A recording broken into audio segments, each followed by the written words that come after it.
March 16th meeting of the school committee to order. I'll do a quick review of the agenda here, and then we will jump right in. So we'll start with public comment for anything that's not on the agenda this evening. We'll move on to our consent agenda. We have a couple probably modifications to that when we get there, which we'll talk about. We'll move on to reports. We are going to get a Q3 personnel update from Michelle Roach, who is here. And then in the new business section, we'll review and approve the school calendar for next school year. Dr.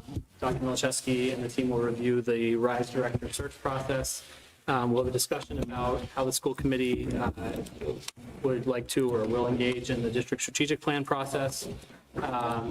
Baton will review the Q2 financial report, and we'll take a vote on budget transfer.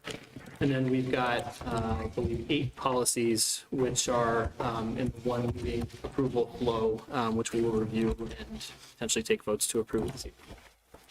So that's our agenda. We'll start with public comment. I think Mr. Matthew, I think you wanted to make comments next. If you could just join us up here. Just ground rules, just give us your name, your address in town, and you've got 3 minutes, and take it away. All right. Hi, so good afternoon. I'm Tim Matthew. I live at 20 Briarwood Avenue, and my daughter is a junior here at Reading Memorial High School. I'll be visiting with you shortly because I got to go down to the college fair. So as you're all aware, because we're paying attention, you know, reports out of the CDC indicate that kids are suffering from depression, a lot of mental health issues. I know you guys are doing a lot of work to try to address that. There's a very real value to, you know, holding a sense of belonging for students, whether no matter what age group they are, and I think that would help them in this efforts in that regard too. But the reason why I'm here is actually to talk about the assemblies that were held at Reading Memorial High School last week. Apparently, according to Mr. Tracy, there was some racial graffiti put in a bathroom. And no one, of course, the public doesn't know what that graffiti was. And I would imagine none of us know who wrote the graffiti. I suspect we would understand how long it's been there because the bathrooms have been checked before. But as a result of that graffiti being found, 4 grades of students were herded into the, apparently the field house or maybe the PAC, where they were essentially accosted for their whiteness and their lack of understanding. Now, I definitely believe that there's no room in society for hate and racism, but I'm concerned that the school system is being pretty heavy-handed to a student community that is struggling with a lot of things. If you haven't heard about the videos that were played, they were pretty confrontational, and sometimes there can be a role for that, and I suspect I know what they were trying to get accomplished, but I just don't feel like the student body. I think there can be more constructive ways to talk about race than holding a forum where one student group is given the platform and the intent is to really push it in people's face to make them understand. It goes back to, think of diners innocently eating their food, and a group of protesters shows up and yells, "Say his name." I don't really think that changed a lot of hearts. I think that what would be more effective is the school system having a public forum where people can come together and talk about these issues, where there's different perspectives that could be contributed. I think that would be a way of giving everybody an opportunity to to feel like they're included, because I know that a lot of kids didn't go to that forum when they heard that what was the assembly was all about. They skipped out because they thought they're going to be confronted and accosted. And someone might label that as white fragility. I'm just suggesting that for the sake of the kids, maybe these kind of issues could be handled a little bit differently so that people feel like it's a learning experience and there's different perspectives. Because in fact, not even all Black people think America is subject to a lot of racism. It's just there's different perspectives.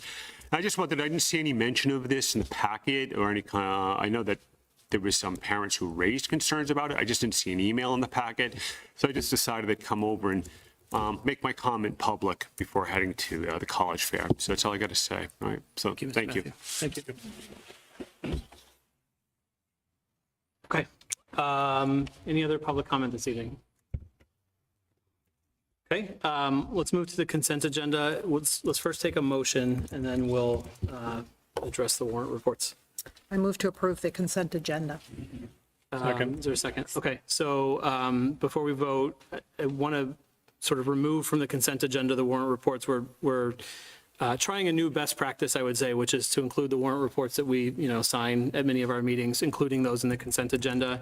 I think we've got a few maybe inconsistencies here. So for the purposes of our vote, we're going to vote on the minutes and accepting the food services grant. And we'll sort of iron out the inclusion of the warrants in our future agendas. So any further discussion on the consent agenda, the minutes or the food services grant in particular? Okay, all in favor? All opposed? And it carries 5-0. Okay, let's go to reports, and I will start with Dr. Hardy. Excellent. Well, good evening, everyone. I have two things I wanted to share out this evening. First one is kind of quick. We are really excited to be hosting an event next week called Seeing is Believing. And this is going to be an opportunity for us to bring some folks into one of our schools to show off a bit the work that we're doing with implementing ArcCore. And so we'll be inviting some school committee members. We have some local folks from town, some of our state folks coming in as well.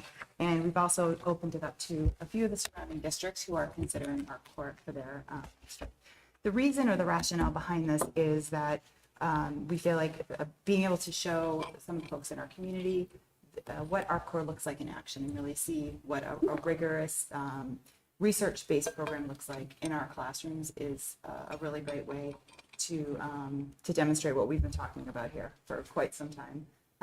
And just an opportunity for us to showcase the hard work of our teachers. A huge thanks to the Killam staff for being willing to host. They, have not even gotten fully through this program. And so to be willing to host folks in to see their work and their practice, it really just speaks to the caliber of teacher that we have. So we're excited about that event and the ability to sort of collaborate, answer questions, and see what people are curious about and what they want to learn as well. Will be a good moment for us, I believe. The other thing that I wanted to highlight for you is that tomorrow, as you know, is our second staff and service day. So no school for students. I hope they enjoy the day. But staff will be here working, and it's an important professional learning opportunity for us. These in-service days give us sort of that rare opportunity of having all of our staff available at once. Our early release days for other PD don't always give us that option. So we really are trying to take advantage of that.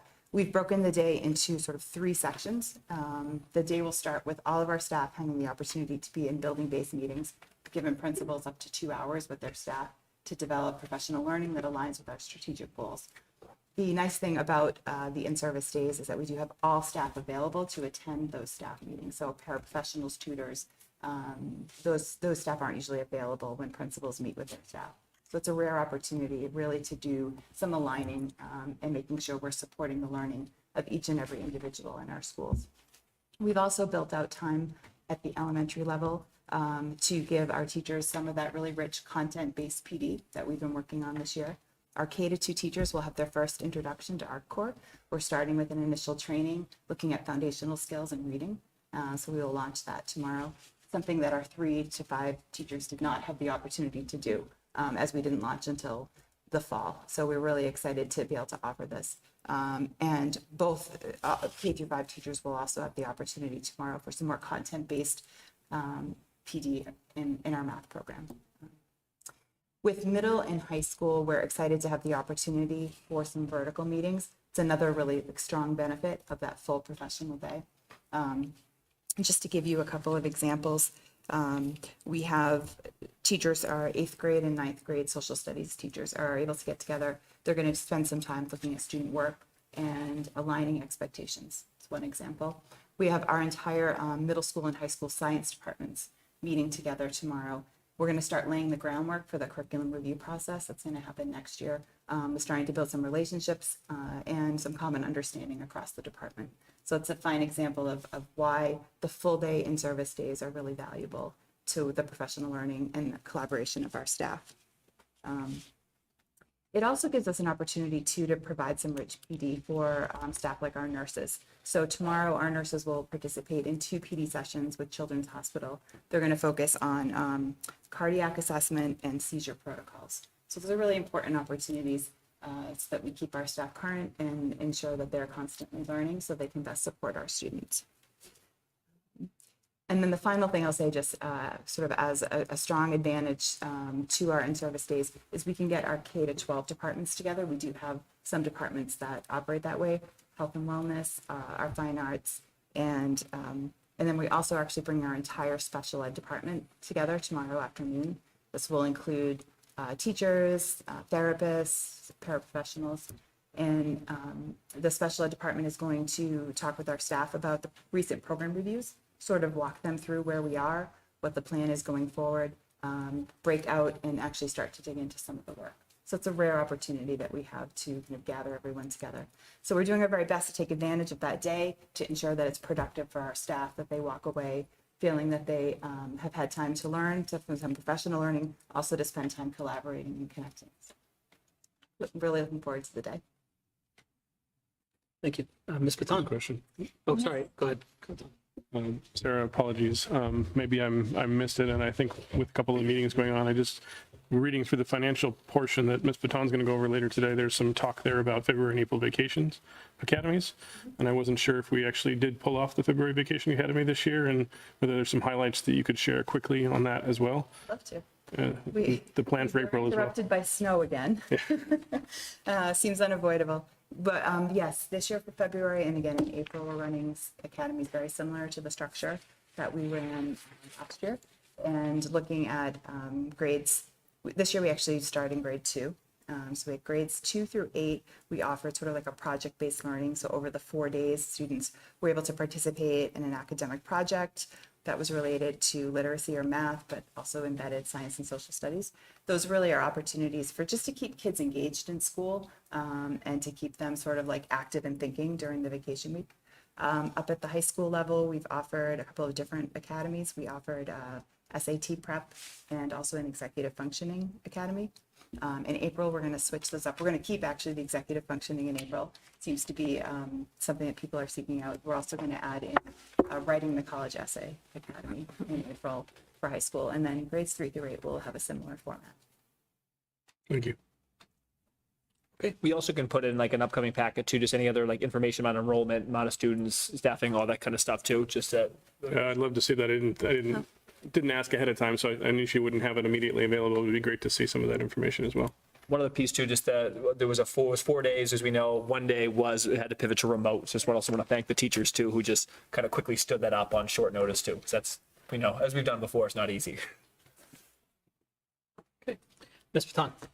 Yes, this evening I have 3 brief updates for you. The first is, as you all know, the town of Reading received a $2.1 million grant from the state for safe routes to schools. And part of that grant most of it will be used to improve the access and environment around the Coolidge Middle School and the Reading Memorial High School, so that students may be able to walk, ride, roll to and from school.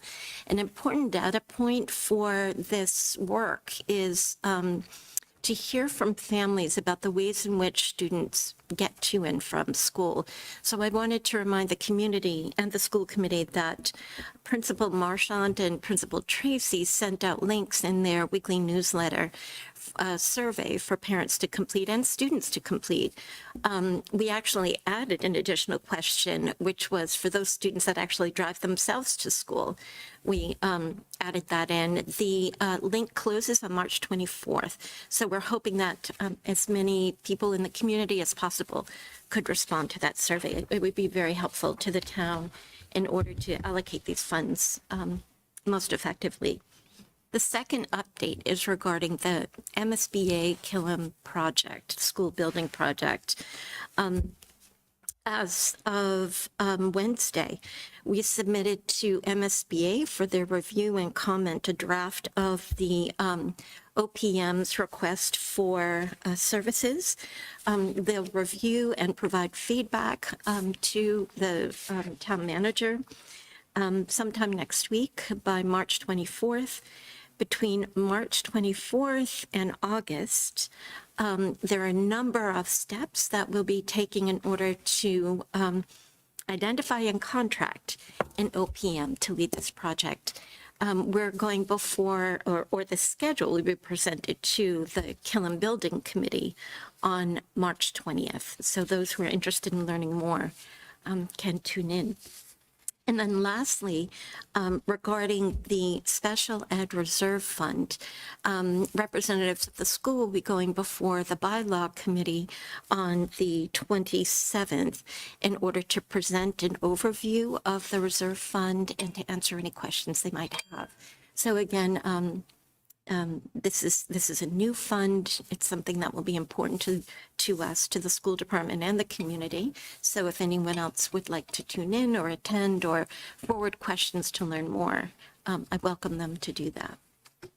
And that's it. Thank you. Dr. Milichewski. Great. Three quick updates. First, as a follow-up to Mr. Matthews' comment just about the College and Career Fair, I wanted to thank all those involved in standing up, which we think is a really awesome College and Career Fair. A few of you, I saw a few of you down there.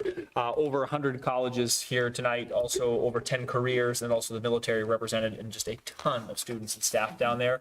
A couple of groups of staff I wanted to thank. First, Ms. Lynn Williams and the rest of the counseling department. That is a lot of work, also in the midst of just a like course selection time, and for them to be able to set that up, I think was really I think valuable for our community. So thanks to them, and also a thank you to our food service department. As you may know, the food service department stepped in to provide a dinner to all of the representatives and other members of our community tonight. Prior to that, so feeding over 100 people tonight. Of chicken parm and a few other things as well, and I heard it was really good. So thank you to Catherine Franzetti and her team, who I just think are constantly going above and beyond and spreading the reputation for the good work that they're doing. Second update is around our strategic planning. We're going to speak about that a little bit tonight, but I want to put a plug out there to the community. We're looking for a couple of parent representatives, at least one from Boston, at least one from Reading, to join our Family and Community Engagement Subcommittee. This is a group of both school and community leaders who are going to help us bolster and plan out our family engagement efforts, specifically across 4 areas. 1, strengthening support and connections for our multilingual learner families. 2, strengthening our family and school partnerships. 3, building a children's cabinet out of all the key leaders and groups across the district and across the town. And last, strengthening our community outreach efforts. So I think these are a lot of really critical, important items, and we need parents at the table for those conversations. So anyone who's listening tonight or watching back, if either you are interested or you can help put a plug out there, we think it's really important that parents have a voice in this process. The commitment, you'll see it in the written newsletter tomorrow from the district, but it's about 5 meetings, about an hour and a half each between the next couple of weeks and the end of the school year. So not a huge commitment. You can either join in person or virtually. So if you have any questions, you can let me know. But again, really hoping to get some parents involved in that process. Last piece is a bittersweet announcement for us around our K-8 STEM director, Heather Leonard. As the community may know, she recently announced to our staff that she has accepted the position of the Director in Curriculum and Instructional Technology for Manchester Essex. This is bittersweet for us, and I guess I'll start with the sweet part of the idea that this is exciting for Heather and her career. This role, as you may know, Manchester Essex does not have an assistant superintendent. This takes on a lot of the responsibilities of the assistant superintendent in terms of K-12 curriculum, spanning across sort of all content areas, professional development, et cetera. So I think Heather will do an amazing job in the community. We unfortunately had to tell Manchester Essex that she would be wonderful in that role, and we're really sad to lose someone of her caliber, but excited for her and the impact that she'll make in Manchester Essex.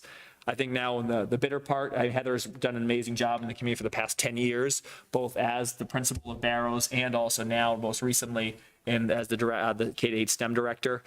For those of you who know Heather, it's tough to find someone who is as smart, as talented, as hardworking, as committed as she is.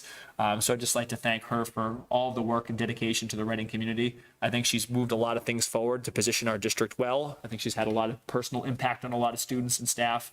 And I think she's leaving behind a good legacy, and she wanted to make sure that I make it clear she's all in for the rest of the school year, and she didn't really want me to talk much about Manchester Essex. She is very focused on right now finishing with some really critical work we know as we're starting to launch conversations around math pathways, is one of the big ones as we continue to look at our math coach rollout, start to look, continue with new curriculum material. I think it's just, there's a lot going on right now, and I think someone will have big shoes to fill. This position will be posted, if not already, ASAP, and we'll start that search. So we'll share more information. But again, congratulations to Heather, and also for us too. So. Okay, liaison reports. I'll start with Sarah. No report. Erin. I just want to highlight some events coming up. So CPAC is hosting a number of really phenomenal events that I think should appeal to all parents. So I wanted to flag them. On Tuesday, March 21st, the topic is going to be bullying. So everything that parents might want to know. And that's going to be virtual. So hopefully it makes it easier for people to attend. On Thursday, March 30th, they're hosting an event, co-hosting with the Office of Equity and Social Justice called Overcoming Hurdles to Disability Inclusion. On May 4th, Lynn Lyons is coming. She's very well known for her work in the field of anxiety. So she's going to come and speak about helping families deal with mental health issues. And then I'm very excited to say on Tuesday, May 16th, we're going to be doing a screening of the film Anxious Nation, which Lynn Lyons was a part of. So again, the topic being anxiety, which I think all too many families can relate to. The other event I just wanted to start plugging is the Juneteenth event, which is going to take place on Saturday, June 24th. It's going to be a much bigger event this year, which is very exciting. It's going to take place on the town common from 1 to 7. There's going to be a lot of stuff going on. It's going to be a busy weekend. It also happens to be Porch Fest in Reading, but hopefully there's room for people to attend multiple events and enjoy them. So. Thank you. Tom. I don't have anything new. Carla. I was, Bolt met on March 13th, and there was nothing really pertaining to the schools. And Susan gave us all the information for the Killam Building Committee, which is going to be on, the meeting will be on Monday to talk about the OPM process. Great. And no report on my end. So we will move on to our Q3 personnel update. Ms. Roach, you can take it away. You should be able to share right from that computer. I think the PowerPoint presentation is there on the bottom.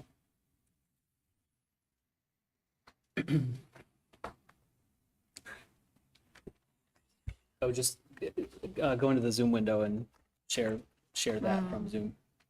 Sorry. We're still working on Google. Oh, right. Working my way up to Zoom too. Usually Jen sits next to me and helps me. Sure. Dr. Corum. Jeffrey Corum, Ridge Road. I was at the Finance Committee last night, and I just wanted to pass on that Jean Borowski felt, even though the Finance Committee was not required to vote on the proposal for the special education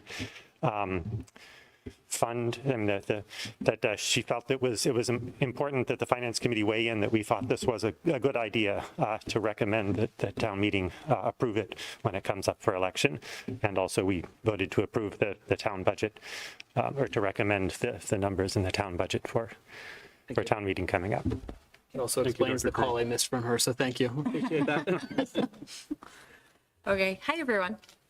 So with our title slide, we had a little bit fun with our human resources update, and we put our Reading Rocket on there. I'm over too. Also, I wanted to just jump on Tom's comments about the career fair. Not only has Linda been, working hard, diligently on the career fair, but she also administered SATs this past Saturday, which I had the opportunity to proctor. So I want to give her a little shout out there. She had a lot on her plate this week. So I am going to get right into our HR update. A little different this time. I know I usually come with a dashboard, but it was a little easier to see the data that we wanted to talk through today with you. So around hiring, We have 2 current leadership searches going on right now, our elementary assistant principals and our RISE director. And I'm going to just briefly pass it to Tom to just talk through those processes. Great. I know we have a separate agenda item later for the RISE piece, so I'll leave that alone for now. But I did want to update the community on where we stand with the elementary assistant principal position. So the posting closed a couple of weeks ago. We had 47 applicants, which we thought was really encouraging. We then had a team of our central office staff and all of our elementary principals to go through all 47 resumes, used a variety of criteria to narrow that down to a pool of 22 candidates. We then brought 22 candidates in last week to interview with our team through a variety of questions, performance tasks, artifacts they brought in, and they met with a variety of us while they were in. Following that, we narrowed down that pool of 22 candidates down to about a dozen candidates who we feel are the best candidates in the pool. And at this point, this is going to turn over now to a school-based process. So I want to give a little context on that. So this past week, all of our principals invited their community to be a participant on the advisory committee to the assistant principal searches. And they're all seeking sort of similar representation for those committees. 2 classroom teachers, a K-2 teacher, a 3 to 5 teacher, a special ed teacher or team member, a specialist, a paraeducator, a school counselor or psychologist, someone from the office team, so a nurse, admin assistant, and also 2 parents as well. There's also a little bit of flexibility across those if the schools want to add here or there, but we want to keep some consistency generally across the 5 sites. So now those teams are going to actually all meet tomorrow, review all of the resumes of the candidates who are now in that final pool, and then determine which candidates they want to bring in for interviews.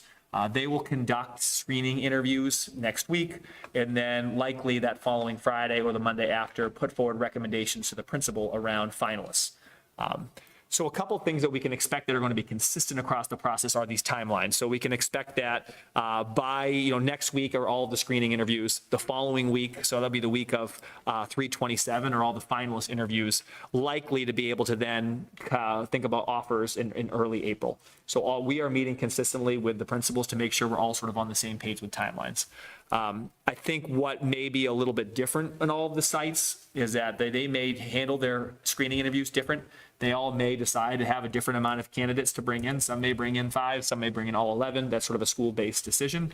And then at the end, all of our principals are in constant communication to make sure while each school is sort of looking out for what's best for their school, there's also as much collaboration as possible between the schools, because we know it's challenging when there's only a set amount of pool across 5 candidates, across 5 schools. Something that we feel like has been, just to emphasize in the process, that we feel like we have really good candidates at this point. We feel like these are really critical roles, and we are excited to start to move the process forward and get some of these people in. So, but I'll pause there just in case there's any questions on the process or how we've handled that. Is there a scenario in which someone gets offered a job at multiple schools? Like would they, or the principal's talking before that and saying, no, you get to offer this person? Yeah, the quick answer is we don't know yet. Okay. So we spent a lot of time as a group trying to figure out what's the best way where we can be as collaborative as possible, and when we're also working across 5 schools. And we spent a lot of time talking to some bigger districts who do like these pool sort of searches, and everyone says it turns into being a free-for-all at the end, which is what we're trying to avoid. So we are trying to take it step at a time. So our conversation tomorrow is the screening committees are going to make recommendations on who they want to interview. Tomorrow afternoon, late afternoon, we're meeting with all the principals, say, who are the candidates you're bringing in? Mm-hmm. We'll do the same thing once there's recommendations of finalists, and we're wondering, we don't know what the overlap will be like at this point. There are also a few scenarios where this candidates were only interested in 1 school or 2 schools, so there's a little bit there. I expect there may be a candidate or 2 who may end up being the top choice at a couple of schools, and we haven't yet decided what, sort of how we'll break that scenario, but we expect it will happen. Okay. Yeah, I was mainly asking from the angle if like the candidate might have a preference. So I would hate to lose a candidate because they really wanted to be at, X school, but, X gave it over to Y. Great. So we asked them where they would be interested initially in being considered. We are also going to ask candidates who interview in multiple schools if they have a preference. Okay. So we know the interview is a 2-way process. So that would obviously be a part of this too. We think that we want to give candidates voice and want them to be where they want to be too. Great. Thanks. Aaron's question made me think of another question. We have 5 schools. What if we only have 4 finalists across the 5 schools? Yep. or 3 or 2 as the case may be. Yep. I think we'd have to go back to reset at that point. I hope we're not in that position. I can say that from our initial reaction to the 11 candidates in this pool, we think that all 11 are people that we could see in assistant principal roles. So I would be surprised if it gets to that point. But if we get to that point, we'd have to reset and go to the pool. There's also a possibility that after all of this, we only are able to hire, 3, 4, who knows, and we have to go back and restart the process for a specific school site too. That's a possibility. So see what's ahead. Is there a way we can protect ourselves in the finalist round by saying, give us at least 5 in the finalist round? So the likelihood of all 5 being exactly the same is limited. Yeah. But 3, you might only get to 4, you might only get to 5. Yeah. I mean, I think that, yes, and the challenge with that too is we also really want to give the screening committees like some important say too. So if they bring in 7 candidates and we ask them to only put forward 5, like they're really, they're putting forward 5 out of the 7, right? We want them to feel like they have a real voice, and the more they can narrow down the pool, we think that gives them sort of a larger voice. So I think right now the guidance has been somewhere in the 3 to 4 range. But again, that may have to shift depending on sort of where we are. Sure. Yeah. So if, let's say the scenario happens where you don't fill all 5 of the schools, do you have to open that process up? Can you revisit that pool, or do you have to open that process up for that school, individual school? I think we would work with that school to figure out what they want. Would they like to go back and reset in the pool, or do they feel like at this Gotcha. point there's no candidates in the pool that they want to consider and they want to restart the entire search and then have that be a school-specific search? Sure. Okay, thank you. And I think the other reality to name for the community is like I don't think there's any clean way to do this with like to foresee all the steps and to also avoid some like school against school piece. It's the inevitability of hiring in 5 spots at once. So good luck. And we're excited. We're excited. So it's an exciting process to have and to think about the impact it'll have on our schools. And I'll talk about RISE after. So the rest of our landscape on our open positions, currently we have 2 food services positions. These are recent vacancies. Director Franzetti has done a really great job staffing and providing professional development for the staff. She's been doing an amazing job, and so we only have 2 open vacancies right now. Paraeducators, we are at 12 open slots right now. That works out to, we have 1 school that has 3 openings, 1 that has 2, and the rest only have 1 per school. And then teachers, we still have 2 roles. One was a vacancy that happened mid-year, and the other is a special education teacher we haven't been able to fill since the beginning of the year. Do you mind sharing the mid-year one too, just so that way if anyone hears it can. The mid-year is a school psychologist at Coolidge, and the special education teacher at Parker. Question. You should have pre-warned them with this question as well, but you may know it knowing you and knowing your data. The paraeducators, how would you break them down between general education and special education? The majority are special education. And are we okay from a service perspective right now? Yeah, I would say an example is that some of the roles have had to take on, like some of our, I'll give you an example, at Barrows in our REACH program, some of our school counselors have had to, step in and provide some additional support and service in ways that they may not traditionally in their role as well. I think we've been able to flex some things together, but I think in full transparency, this is, we need to fill these spots to be where we need to be for students. And what school needs the 3 Barrows. arrows, and what school needs the 2? Rice.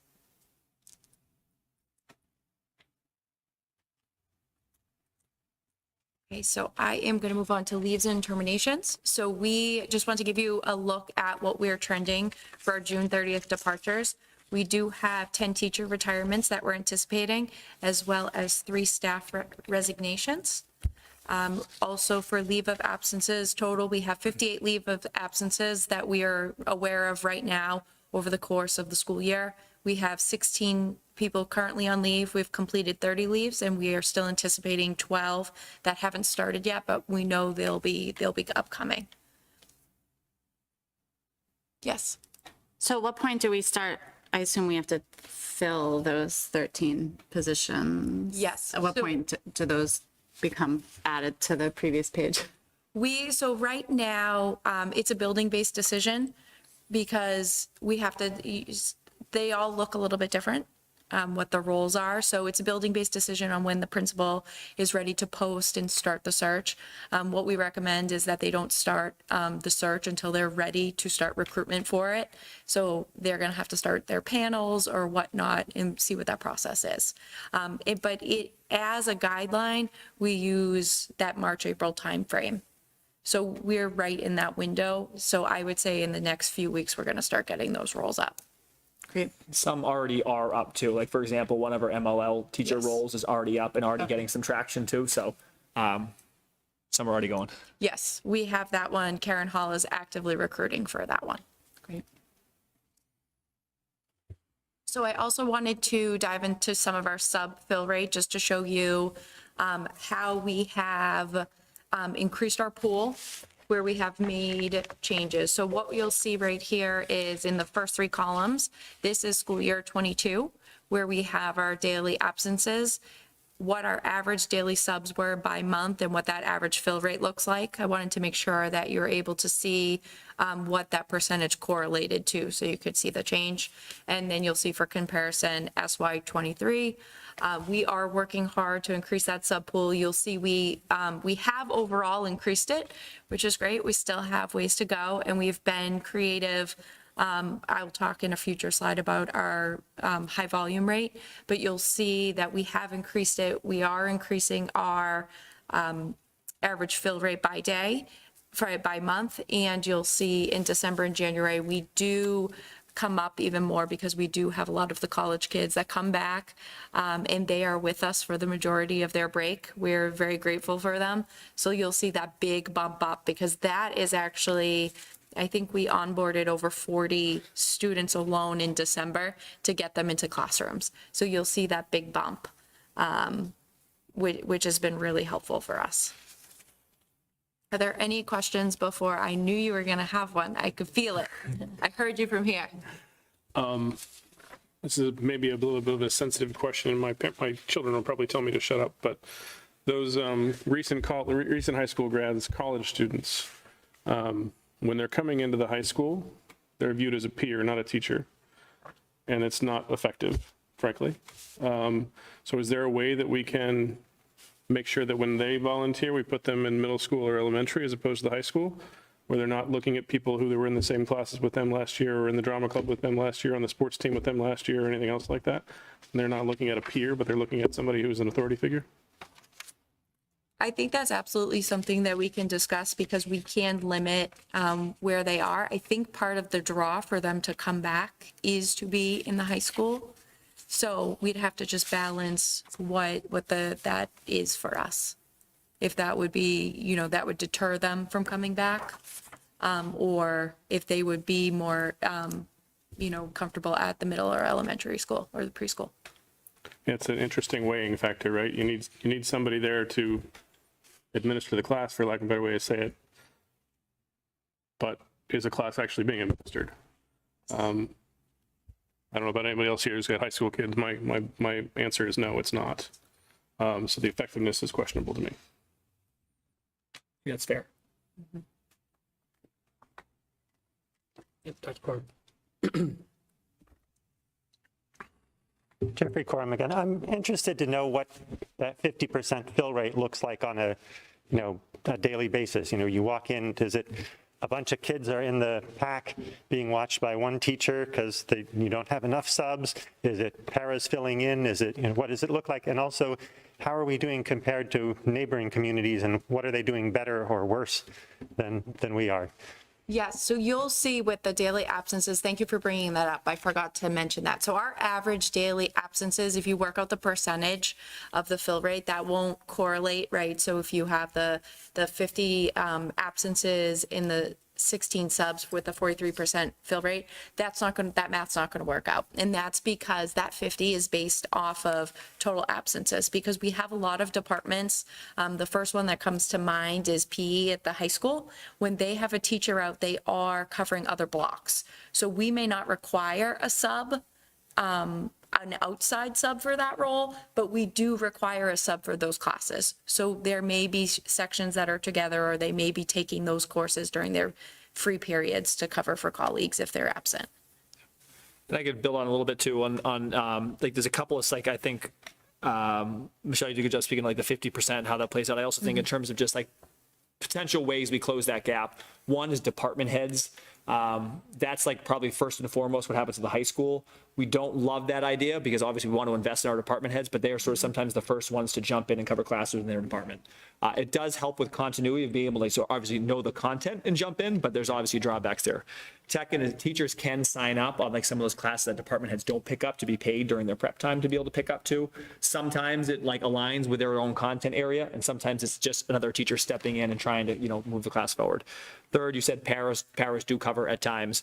And then fourth, the idea of like consolidating classes. We really try to avoid having the multiple classes in, you know, in the CAF or in the PAC or things like that. But sometimes it's sort of unavoidable at this point. But those are generally the scenarios of the high school. It's a little different at the other levels, but if you want me to go into those, I can too. And how do we compare with other communities? Is everybody else struggling the same as we are?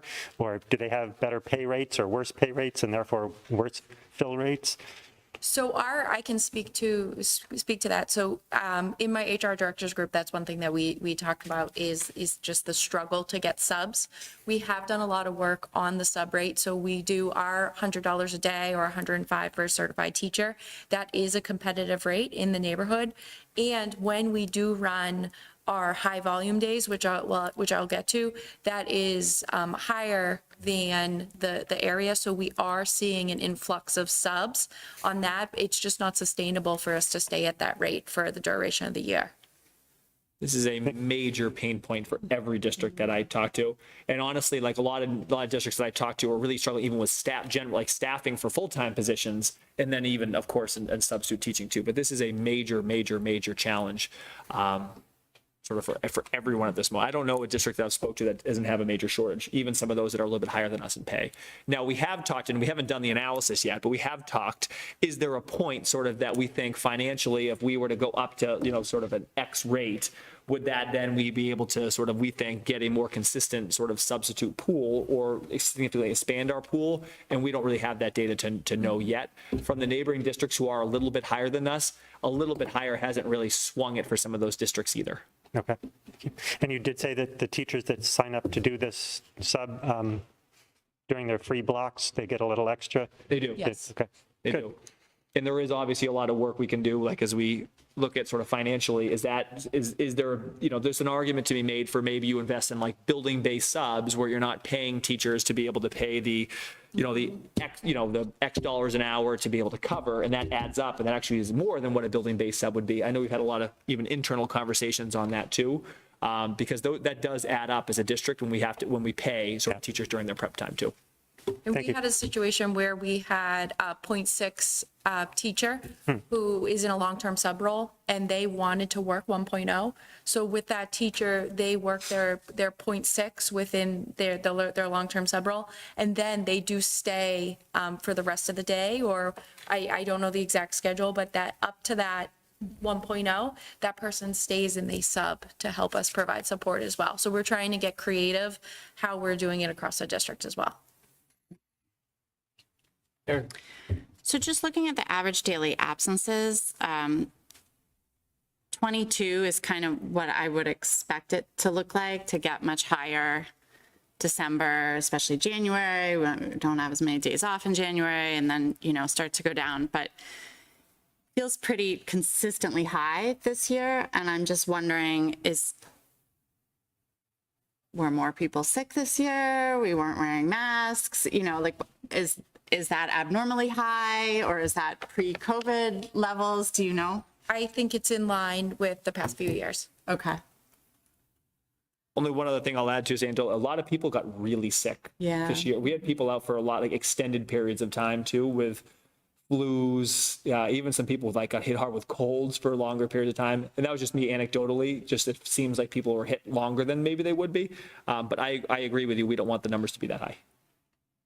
Okay, thanks.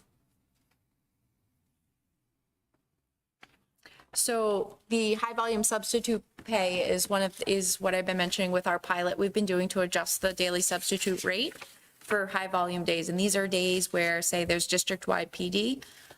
So what we are doing, we are identifying these days. This is something that's done by, we look at the PD calendar that Dr. Hardy shares with us, as well as working with in the buildings. The principals will reach out and they will say, this is what's going on in my building. Can we think about running a high volume day? So we've also been working with the principals closely to make sure that we know where those high volume days lie. So what we do is when we know there's going to be a significant impact on staffing, we are raising that rate. So you'll see what that average absence looks like on a high volume day. It's about 65. On those days, we are able to get 29 subs in district and give us a fill rate of 62%. And so we've been able to see on the ones that we have run where we do have a significant increase of subs that are working. And what we try to do is we try to identify those days in advance, because a lot of times, subs the night before, they have already picked their roles. If we're emailing the day before saying, do you want to work for high volume tomorrow?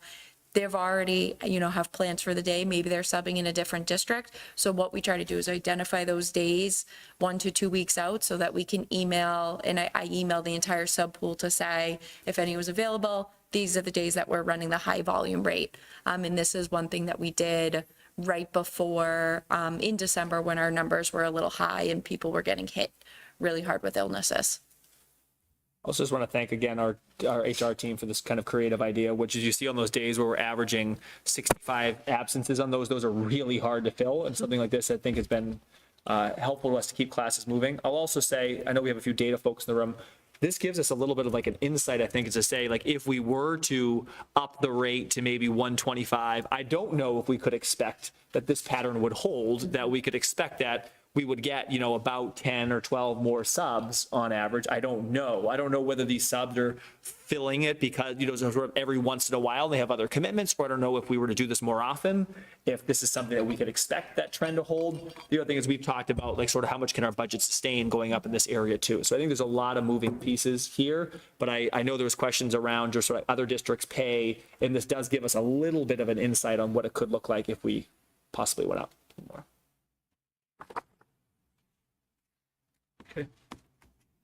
So, and just some additional updates of some things, some big items that we are working on or have been working on. As you know, the RMHS are having interns coming up. And so we have been helping process all those interns and get them started. So we have met the 25 education interns and have them set up on payroll. And next week we are meeting with the STEM interns after they get matched with their placements to get them ready to go as well.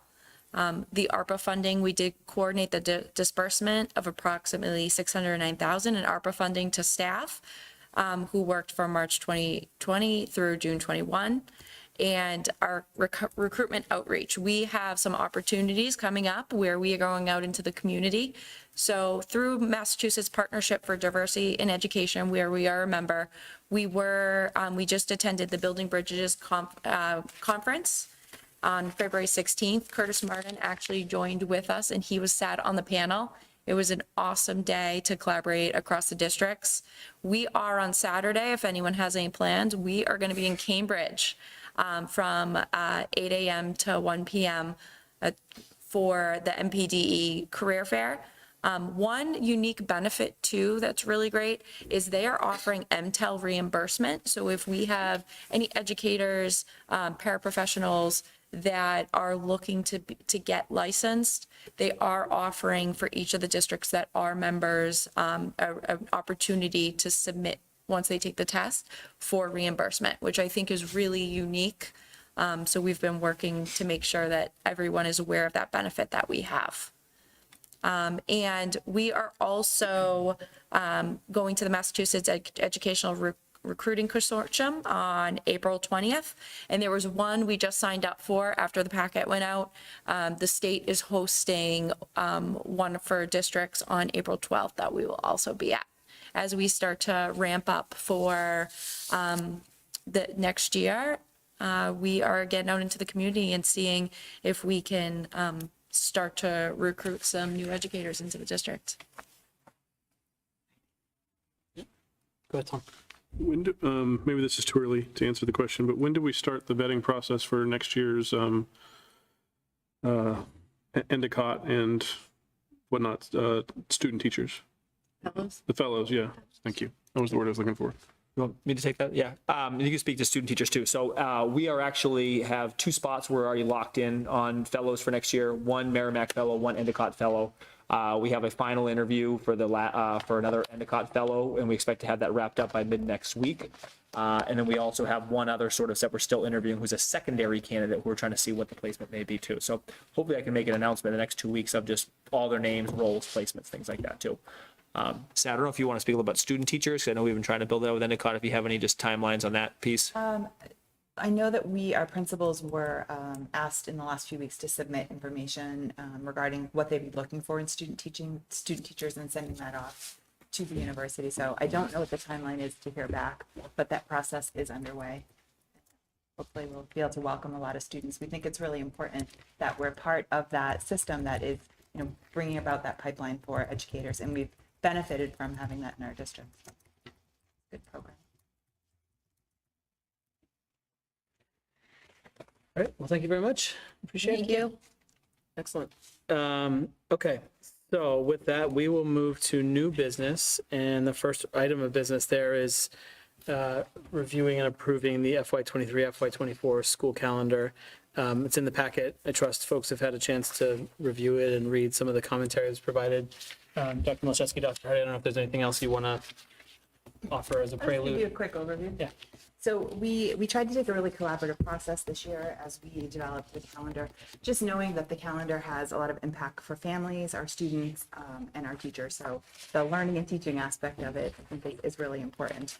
We looked at bringing forward sort of which dates are non-negotiable coming forward, vacations and whatnot, but then also looked at the placement of things like professional development days, conferences, even the start of school for certain groups. We were able to get a draft off to our union leadership. They provided us with some really valuable feedback in which we made some tweaks, and also shared out with building leaders if it impacted the level that they of their school, and also were able to sort of collaborate with them around the thinking for next year's calendar. Just really quickly, the things you might notice that look different. We are going to start kindergarten right after Labor Day. One of the things that we have talked with the building principals and our kindergarten teachers about is just really having a strong transition into the district for families, and wanting to give families that opportunity to come into the classroom, to visit, to spend some time in the space, just feeling really comfortable about where their child's going to be spending their day. And with the current structure of our first 2 staff days, there really is an equitable time for our kindergarten teachers to do that. So this will enable us to have a thoughtful transition, and our building principals will be working together elementary with our kindergarten teachers to design what that will look like for our K families. So we're really excited about that opportunity. Just a super minor thing, just shifting out the term open house in the fall. It really is a back to school night where families are able to come in, meet the classroom teacher, learn a bit more about the curriculum and the classroom expectations. The spring event that the elementary and middle schools hold is an open house. It's a bit more of an opportunity for families to come with students, see a showcase of what's happened over the year. Just by having the 2 names, it allows families to understand that they're different events. So just a minor thing. We also looked at the timing of the elementary conferences. As we all know, November is a problematic month in our calendar, just with the number of days that students are in school. Elementary is particularly hit by that because of the Friday early release day. The additional consideration with elementary is that elementary has is on trimesters. And so when we look at dividing up the report card into ideally 60-day increments, the November conference date means we have to close grades right at the end of October, which means kids have only been in school about 2 months, so nowhere sort of near that 60-day mark. The other piece too, with the Veterans Day will be celebrated on the 10th this year, which is a Friday. That means that our elementary teachers wouldn't have their Friday planning time during the block of time when grades are closed. So it's another challenge for them in preparing. Really, they invest a lot of time and energy in ensuring that the report card is well done, that they're prepared for conferences, and so wanting them to have that time that they need. So we're proposing the first week in December for the elementary conferences this year. We made a tiny adjustment as well to those few early dismissal days where everyone dismisses. We learned this year that there were just some traffic and busing, really mostly busing implications when everyone dismissed at 11. So that little tweak of 15 minutes for middle school and high school on either end enables us to still run our busing smoothly and not have students waiting. It also just really too reflects the time in school. Our middle school students arrive earlier, our high school students arrive later. And so it gives everyone a bit more equal time on those few early release days. And the other just little shift, we did move our spring in-service day to a Monday. We felt that that might be a nice opportunity for our staff to sort of have a soft start to the week, come in energized and ready to learn. So we're excited to try that next year. These are the major changes. We'll be happy to talk, answer any of your questions. So I've add two things that, and just in case of the packet that was emailed out earlier this week, we made 2 changes to that now. Thanks, Tom gave us flagged a couple things for us. The updated packet on the website and that was emailed out should have these 2 new updates. One is that the first day of school for kindergarten, there was a discrepancy on the date. It is the Tuesday after Labor Day, which is the 6th, the 5th. So I just almost reinforced. It was the 6th, yeah. Okay, so I almost reinforced the that. 5th. It is the 5th, the Tuesday. Sorry about that. And then also on the second page, we did now put in the date of extended ESY too. And if there's a preference in the community on a different way to place that, we're open to that feedback, but we did want to note that that's now on there too. So Tom, thank you for pointing that out to us too, and you should see those revisions. So I just have a question and a request. The question is kindergarten not subject to the 180-day requirement? Is that the case? That's Okay, so we can do 178 and it's fine, okay. And then the request was, I know there was at least some discussion about accommodating maybe the Jewish high holidays, or trying to accommodate the Jewish high holidays. I understand that there are so many non-negotiables in the calendar that it just, probably wasn't feasible. We all know that every year there are inconsistencies in the way our policy is applied around exemptions from on those days from tests and things like that. So my plea is just that we sort of figure out collectively how to get better about that, and figure out there's a significant list of major religious and cultural holidays there. Like have a really good set of processes in place to make sure that we're honoring those holidays for the students who don't see them as observed holidays on our calendar. So that's the request. And I know you're all aware, so just sort of reinforcing, I suppose. Sarah. A couple of comments. One, I'll piggyback on that. That was one of my comments as well, is a request to at least maybe move the major holidays up into the calendar view where we had it last year, so that you can see it as this is a half day, this is a day off, this is Yom Kippur, this is Ramadan, so that it's more visible as opposed to a second page. And again, requesting maybe we revisit some of those bigger major holidays for some of our religions and having a day off. We have had significant issues with staff not honoring that with assignments and tests and et cetera, and lots of homework and not understanding. So maybe it's a combo of revisiting calendar for future years, but also how do we support our staff in understanding the importance for families. So that was one comment. Love the staggered dismissal times for the district-wide days. That's hard for parents to be in one place, 3 places at one time. And then the last one, my only concern about pushing out the elementary conferences to a future date is flagging those kids who might be at risk for needing additional support or services. So if we are going to push it out to December for very valid reasons, I think just putting those systems and things in place to make sure that we're not pushing out those family conferences about we're flagging kids early and we're meeting about that rather than waiting until December. Good feedback.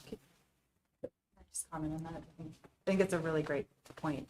And, I think we work with our principals work with our staff too, that if there is a concern or whether it's academic, social, emotional, behavioral, we don't want the report card or the conference to be the first time the family is hearing about it. It really should be something that the teacher is communicating with the family directly, regardless of a conference schedule. But I certainly agree and support that. Great. Thank you. Erin. So I'll just preface, I have several comments and questions, so if you can just bear with me. So I actually put some feelers out to elementary parents, and that was the number one concern, was it's too long to wait to get feedback. So, and I was kind of like, what do you mean? Of course the teacher's gonna reach out to you, and the response was like, no, not always. Sometimes the first time we're hearing something is when we sit down in that conference. So to now have it be December, I was frankly surprised at the pushback on Moon, because I was like, oh, this is great. Everybody complains about November. But so I would just like really hammer that if, you know, because we know they're doing assessments earlier. We know assessments are starting. So if things are coming up, like, parents have got to be notified. They should not be hearing something for the first time in the conference. So again, just hammering a point that was already made. My comment about the kindergarten is we did that, I think 2 years ago, and got a lot of feedback from families, particularly families that have older siblings in the elementary school, that the kindergartners felt left out. They didn't like not having the same first day. Families found it difficult that they had some kids in school and not their other kids in school. So I get the decision to do it. I would give distinctly those families as much notice as possible. Don't just assume they're going to notice it on the calendar, because they might not be looking at the calendar until August. So I would send a notification to incoming kindergarten families as soon as this is finalized. By the way, this is when kindergarten visits are happening. This is going to be your official first day. So I think just, you know, over communicate it. Some people still aren't going to like it, but at least we've given them much more notice.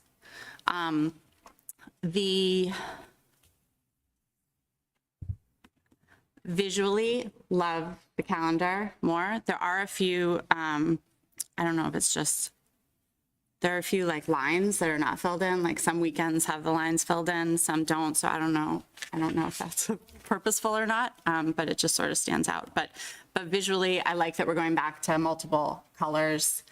It's just much easier to read. All the information on the second page is extremely helpful. Speaking as a parent who has kids at 3 schools and has kept track of 3 early release schedules and whatnot, it's just really helpful to have it all there, to have it all spelled out. I also really appreciate the staggered release time. Again, as someone who has to get to multiple schools, when all your kids get out at the same time, it's impossible to be there for everyone. I thought I had something else. I don't know, maybe I'll think of it. Chatted earlier about middle school. Yes, I guess. okay. So I was disappointed not to see middle school conferences on here. I know it was maybe being tossed about, and I just want to say that parents crave it. I often hear from parents like, I can't believe the switch to like the level at which we know our child's teacher in elementary school to what happens when they go to middle school. And it gets even harder when they go to high school. And I know that our middle schools say you can request one, but many parents hear that as, oh, there has to be a problem for me to justify requesting this happening. This year, I don't know if it was all teams, but my son's team did offer to do some conferences, but the messaging was we have limited spots. And if your child has a 504 plan or an IEP meeting, is going to get a meeting for that, please don't take one of the spots, which I was offended by, frankly, because it's not the same. A conference and a 504 IEP meeting are not the same. You don't get the same information. You don't focus on it in the same way. So clearly they know there's a demand because they actually went through 2 offerings of time slots with the same messaging. So I don't understand why they just have a professional development day and everyone else does conferences. So I would really love to see us work toward that. And it's all the more reason why then it's helpful if elementary is a different day, because, you know, I don't know how it would look at the middle school, but at the high school, you get to sign up for all your child's teachers, which is fabulous. And I take advantage of that as a parent. But that's, you know, that adds up. So depending how it would look at the middle school, you know, I understand logistically some families would have to juggle that, but I absolutely would juggle that to be able to have that opportunity to just sit down with even a couple teachers and find out how my specific child is doing. So, and I hear that all the time. I really think the demand is there for families. So I hope we can continue to look at that. Tom? Just a couple of quick things. First, I'm going to echo that last statement by Aaron. You know, we talked about that already, and I know the reason why, but it definitely has to be something we work on next year if we can't get it done this year. Second, format-wise, I'm also echo Aaron's comment. There's some minor cleanups there that can be done before it's published, get everything the same font, same size, all that kind of fun stuff. But otherwise, the way it lays out, I think is really much cleaner and easier to see than, you know, some of the previous incantations we've tried.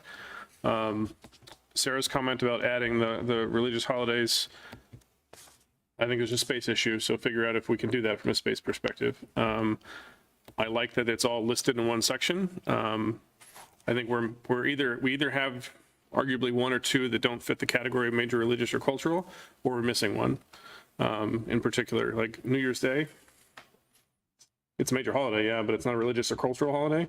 So if that's in there, but Juneteenth isn't, seems weird, right? So I think we probably should add Juneteenth if we're going to keep that one in there. Thanksgiving arguably is a Christian whatever holiday to a degree, but maybe it doesn't even fit that category either. It's more secular to a degree. So if we're going to add those two, then I think Juneteenth needs to be in there from a cultural perspective, at least. You know, otherwise, you know, thank you for making the quick changes of the other stuff we talked about beforehand. I love seeing the closures, you know, all in one place. I love seeing the early releases for each level all in one place. Obviously, you took a lot of thought and a lot of the feedback from the past couple of conversations on this. And I think it's a much improved layout. So I just want to thank you for that. Can I say one other quick thing? Sure. On the second page, the elementary conferences are listed at December 14 and 15, but on the calendar, they're listed as the 7th and 8th. Good catch. Yep. So I assume you meant the 7th and 8th, but just a note for the second page. Can I clarify one more thing? Does that mean report cards will come out that week in December? That week. Monday, okay.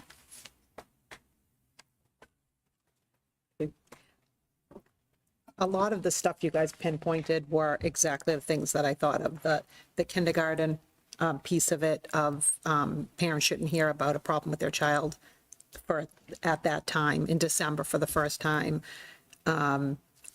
This is the like cleanest and clearest schedule I've seen in years. So it looks really great and it's really easy to see.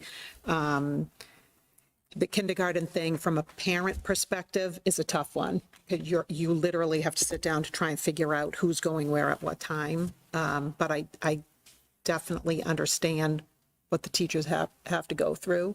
I don't know what those 2 days actually look like if they split the class up in half, right? That was the initial thinking, that we would, and that families would be invited to come in with their student and spend some time in the classroom. Yeah, and is there a possibility to be able to do that in one day? I don't know. That wouldn't seem as, at least the kids go to school once before the weekend, so they feel like they were there, and then they know they're coming back the next weekend. But yeah, I echo a lot of the stuff that was said. There were my initial reactions as well, but it really looks good, so. One more really niggly thing. May 27th isn't Memorial's Day, it's Memorial Day. All the little things. You see that on mine? It's like, Yeah, it's not in this one though. Yeah. that's weird. This must be like sneaky the hardest thing to do every single year. I don't envy you all for this for sure. All right, anything else on the calendar? Dr. Corum. Following up on your question, Sean, about the 180 days, does that also not apply to the seniors? I'm a little surprised to see them getting out in May for apply next to year. It's never. No? They're special. It's always been that case. This year is June 2nd. I mean, I know it's been, it's always been earlier, but it was a little shocking to see it in May this year. So, but of course, that's an unpopular thing with any of the seniors, the juniors this year. They'll come and dig my house. If you look at this calendar, there's only one full week in June. Actually, that's another good point. We don't list graduation on this calendar yet. Yes. Yeah, May 31st. That's what he's saying, Oh, okay. right? That's really, Trust me, I made note of that date. it's really early. Yeah, because of the way that June falls, there's only one full week of school for everyone in June. Yeah. Okay. I was looking at June. I'm like, there's no graduation, but it's obviously there on May 31st. We have the seniors last day. We hope there's only one full week in June, right? We hope. We don't have the seniors' last day of school, They never have it in the right? calendar. They never put it in the Never put calendar. it in the calendar. All right. It's almost always the middle, though. Anything else?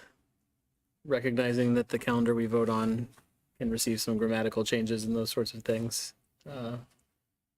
Okay. Is there a motion? I motion to approve the Reading Public Schools 2023-24 calendar. Is there a second? Second, Seconded by Tom. Any further discussion? do you want to include some of our feedback as amended, or do you want to take it away and figure out how you want to adjust some of those things? So I think our role is to approve the things like the first and last day of school, the placement of holidays and vacation periods and so forth. Some of the things like, just cleaning up some of the information on the second page, in my mind, I don't think need us to review and approve, and I assume that the team will take those into account before publishing an updated version of this. I don't think we made any, I'll say, substantive changes. It's just clarifications about, dates and the way that information is captured on the second page in particular. And I don't see a concern for us to specifically review those things prior to voting on the, sort of the core of the calendar, which is really our role. Is that fair? I think that's fair. The only argument against that to a degree, and this is the same argument I use in a lot of things, is this is a representation of all of us. We want it to be as clean and correct as possible, right? To remove all the ambiguity. There's a lot of hard work they put into that. And invariably, we always, anybody who edits any of these things, we always miss one thing or another. And I don't think anything we said, with potential exception, because there may not be space, of putting in the religious holidays in the section, is controversial in any way, shape, or form. But your point is very valid, though. It's first and last I day. suppose what I'm saying is we're voting to approve the calendar, but my expectation is that before this document is published, a lot of those sort of layout things, a couple of grammatical things, or, a couple minor, typos and things like that would be corrected before they'd be published. And we're voting on the assumption that those things will be addressed. We can commit to making those edits and emailing it out. And if there's any, just individually, if you see any, grammatical errors, formatting errors, things like that, you can let us know. And then we can get it posted after that, if that's the direction you want to go. Sure. Okay, any further discussion? All in favor? All opposed? It carries 5-0. Okay. So just like to thank our union on that too. Our union worked really closely with Dr. Hardy on that, spent a lot of time kind of working through all the different pieces. So just thank you, Jess Bailey, rest union reps, for all their partnership on this too. So. Perfect. Okay, let's move on to the RISE director search process. And Dr. Milczewski, I think I'm handing it to you for this one as well. Let me start this RISE search, preschool director search, by thanking Dr. Joanne King. Joanne has been, I think, the right person at the right time for the program, and just really grateful that just personally, when she thought she was moving to a different phase in her life, a different time in her life, different flow of her life, to step back into it. And just professionally, I know she had some other things on the radar with a lot of local colleges and things like that, and she took a step back from some of that work to really support our district in a time of need too. So And I think if you talk to Rise families, Rise staff, Joanne has really done a good job coming in and solidifying the program and actually moving some things forward. So I think all of us couldn't be more grateful for Joanne and her leadership, which I think has shined through this year. As I dive into this too, I'm getting a lot of questions from both staff and community members about Joanne's like willingness to sort of stay on, things like that. I'm sure we've had a lot of conversation with Joanne. Joanne has shared that she'll do whatever is needed to continue to support the program. Like she loves the day-to-day now. She's happy in the role. You know, whatever we need her to do, she will do to kind of support the program, whether that's helping someone transition, whether that's doing some like consulting after, whether that's staying in the role for a period of time. I think that she shared that she, again, is very open to that. So depending on how the process plays out, we can think about what her involvement looks like, but we do not expect her just to sort of fully step away without sort of putting the right pieces in place to make sure this is a smooth transition. With that, we also recognize that there's been a lot of transition in the past year in the RISE program, and we want to make sure that this is as smooth as possible for our students and families and staff. So this shouldn't be any surprises sort of how we're handling the search. So I think generally the composition, you'll see here listed in the box: a district administrator, district principal, district team chair, 3 RISE staff members, 2 RISE caregivers and parents and caregivers, and then also, I know we've talked about that language, let's say parents/caregivers, and then 1 CPAC representative as well. And then moving through the timeline that we outlined below. So I'd just like to kind of talk about expectations in the beginning, that we know that last year we had a difficult time sort of finding, qualified candidates for this role. I think there's a couple of things that maybe are more advantageous to us this year than it was last year. One being the timeline. We're starting this timeline search much earlier than we started last year. Also, we know that we've now split this role. Last year when we were posting, it was a dual role between the team chair and the director role.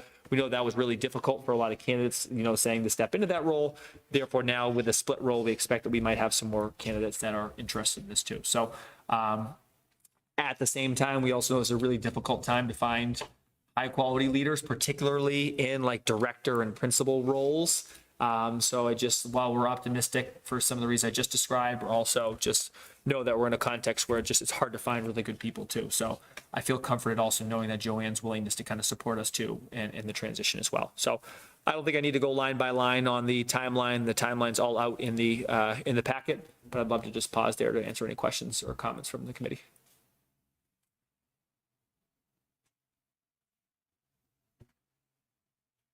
Looks like there are no questions.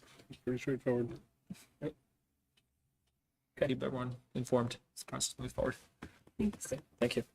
And then we'll move on to the school committee engagement and the district strategic plan. Dr. Malczewski can take this one as well. Yep. Great. So we presented the district strategic plan on February 9th. One of the comments, or I think from a couple of committee members, was asking us to think about what school committee involvement looks like in the design and sort of the oversight of the district strategic plan. I think that this is one of the things that falls directly under school committee purview, which is goals and direction setting of the district. So I think we want school committee to be actively involved.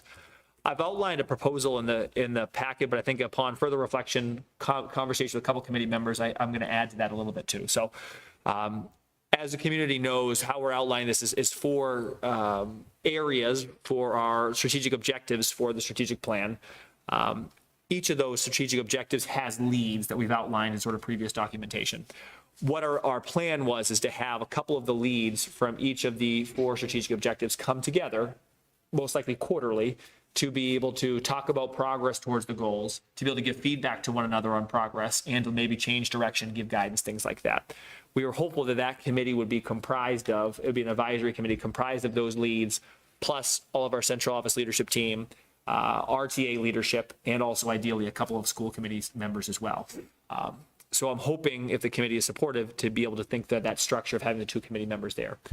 I also think then to be able to have everyone participate and to really have the committee engaged in this process, also assigning a school committee member to be attached to each of one of the strategic objectives, not necessarily to be in the weeds on everything in the planning on those things, but to really be a liaison to that group and to be able to consistently check in with the leads, monitor progress, get more direct updates on what's happening. I think that would help the committee to maintain a better pulse on what's happening and to be able to give more ongoing, support and feedback. So therefore, my current proposal, which we're open to other ideas, is to have 2 members step in on sort of the team that looks at sort of the overall progress of the district strategic plan that meets quarterly, and then have each one assigned, 1 to coherent instructional systems, 1 to safe and equitable, safe learning environments, another 1 to school ops, and then someone else to family and community engagement. again, that's just a proposal open to whatever ideas are on people's minds. So from a discussion perspective, I think probably first let's talk about whether that format makes sense and folks are kind of comfortable with that. And then if we were to go down that path, I think this looks essentially like a liaison assignment that you know, I would make, I suppose. Obviously taking everybody's sort of preferences and interests in mind. Slightly complicated by the fact that Chuck isn't here this evening, so we may have to take it offline and I'll just gather your preferences. But let's focus for now on the approach Dr. Milichewski outlined. You know, 2 of us serving on the sort of overall advisory board, and then 1 on each of the 4 objectives. And Aaron's already, you know, sort of attached to family and community engagement at this point. Any thoughts on that approach or feedback or other considerations? Tom? I guess the first question I have is, are they mutually exclusive? If you're the advisory board member, would you not be one of the members of the other 4 streams? Because you're getting the super update on a quarterly basis. You're not getting the monthly pulse or weekly pulse or biweekly pulse, but you're only getting the super update. I don't think they're mutually exclusive. I also I counted 6 members in that 6 spots, but I don't know if everyone wants to be involved too. So Yeah, I think in practice we'd have to see what folks raise their hands for and how strongly folks feel about participating. Obviously, we'll all get regular updates on all these. So if you know, any individual just doesn't have the bandwidth to jump onto one of these, then that creates a little bit of flexibility there. Sean, that makes me also think too, I would want to work with the committee to know if we go with this structure, what are the expectations of the liaisons? Like how often should they be getting updates? What updates look like? Things like that to have some consistency across the board. But I think we get the structure first set first. Other thoughts on this? Well, I guess I'll continue then. I would be comfortable doing 1, 2, or 3, or the advisory board. You know, I put enough bugaboos about school operations, I could do that. I put enough bugaboos about coherent instructional systems, I do that. I do a lot with, you know, special education and other places, so I could do supportive, equitable, safe learning as well. So I'm happy to do any one of those that you feel is appropriate, Sean. And definitely would seem a good fit because of all 3 of those as well. And I didn't put my hand in for family and community because I thought somebody else was going to do it already, but I would have done that too. So I'm happy to do advisory board if that works well.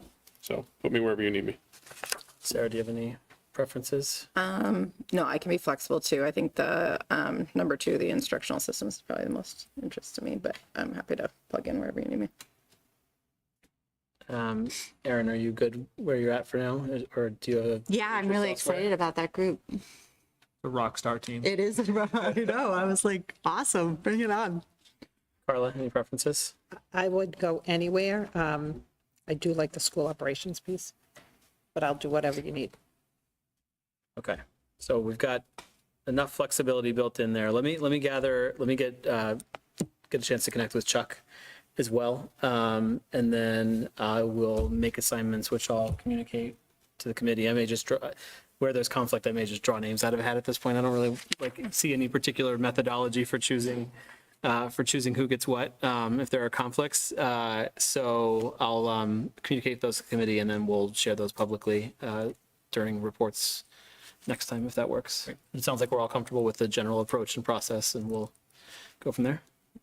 I think this is an important mechanism for both collaboration of the committee, but also for accountability of what is one of the core parts of your work. So thank you for your willingness to go through the structure with us. I'll just add that I really appreciate the thoughtful and collaborative way you're structuring this. I think it's really exciting to have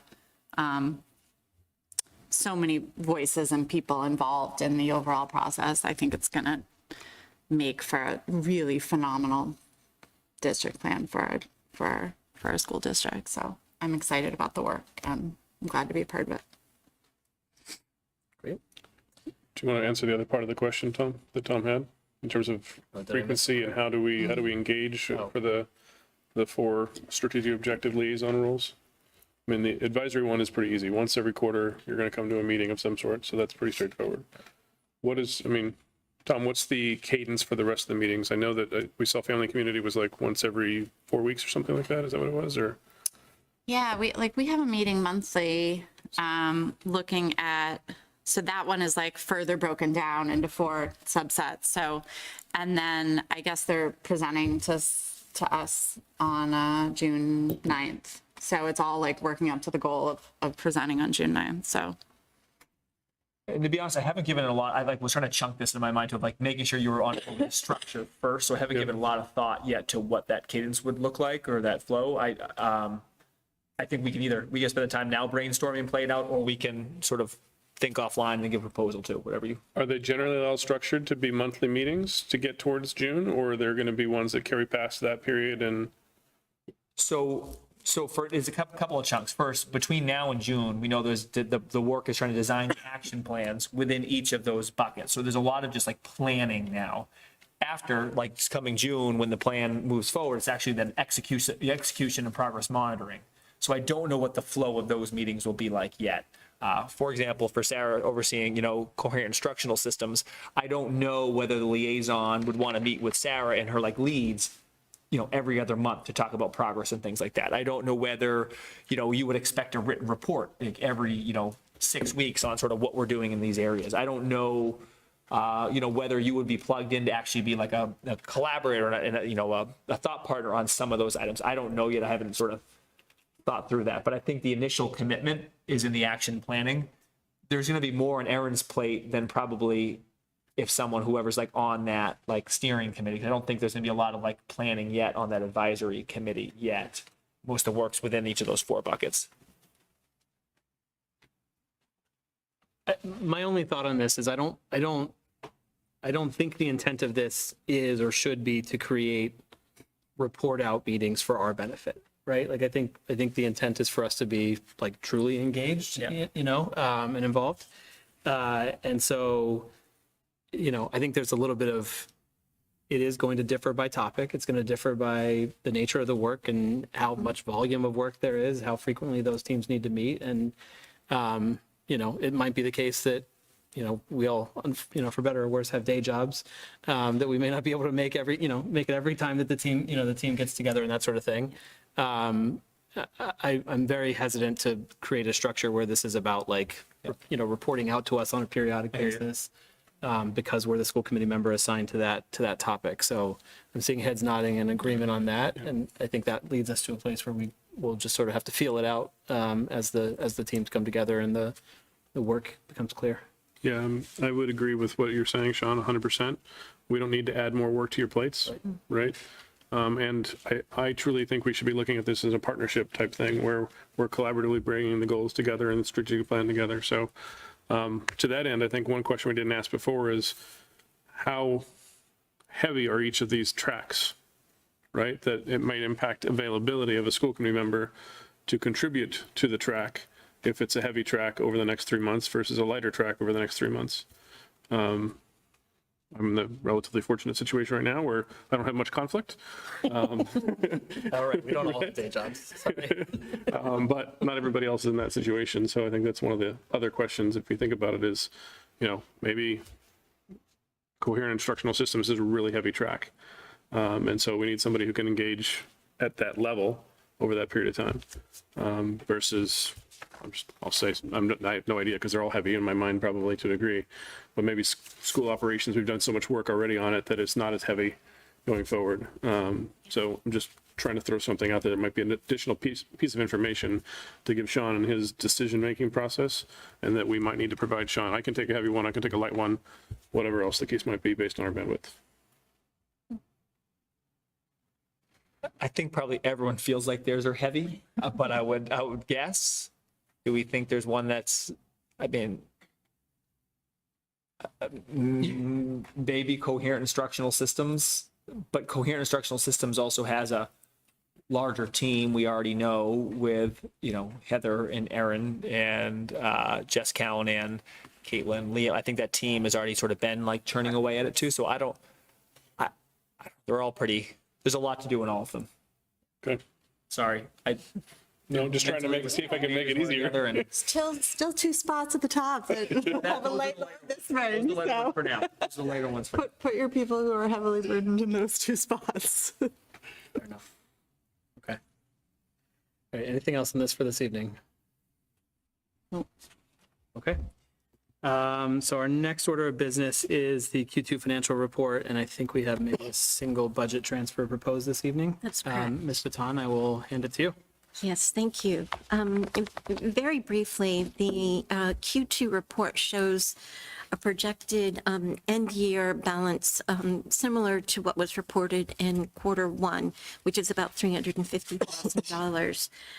We do expect to meet all of our financial obligations within the budget appropriated to us this year.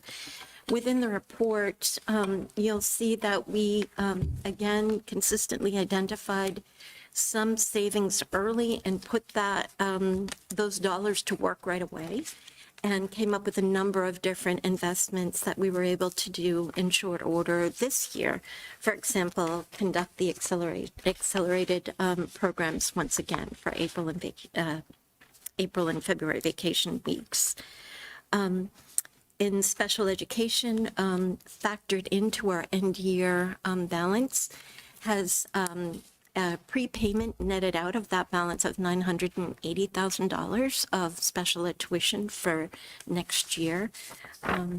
We also would like school committee to consider, as we continue through the balance of this school year, that some of the funds that remain be deposited into the special ed reserve fund if that was to be voted by town meeting. The district-wide account is it's pretty much breaking even, although there are some shortfalls within certain accounts within the district-wide budgets. For example, athletics, transportation is running over budget. Mr. Zaya has been able to work with identifying savings within other areas of his budget to cover that shortfall. In terms of grants, we're continuing to do a really good job working with the grant coordinators to spend the oldest grants first so that we're catching up. We received really good news recently that about $80,000 of the Title I grant was preserved and can be carried over at the end of this year into next year. We were concerned that those funds, because they hadn't yet been spent, that we would have to return those to the state. I also included in this financial report information about the Medicaid reimbursement program. And the reason why I included that was at the March 1st Finance Committee presentation, there were some questions about the funds that are generated through Medicaid reimbursement. Those funds that are generated go straight to the town's general fund, but the school department works on all of the administration and the data gathering in order to submit expenses to the state so that we can generate reimbursement for the town. The reimbursement levels have increased pretty dramatically over the past few years. Last year, Medicaid reimbursement totaled about $360,000. And that's because we spent some time going back in the past and trying to regain some of the reimbursements that we hadn't requested. Going forward, for example, for this year, we project the reimbursement to come in at about $230,000. And I think that that's pretty much steady state. I think that we can count on that going forward. The revolving funds, this is the last I'll mention, are all on track to generate the revenue that we projected this year. I did want to point out that the offsets defined in the report, particularly the full day K offset of 1.1 million is the budgeted offset amount, but we do expect to use much less than that in order to leave a balance of at least $621,000 in the revolving fund for full day K to be used for the future to help us get closer to universal free full day K.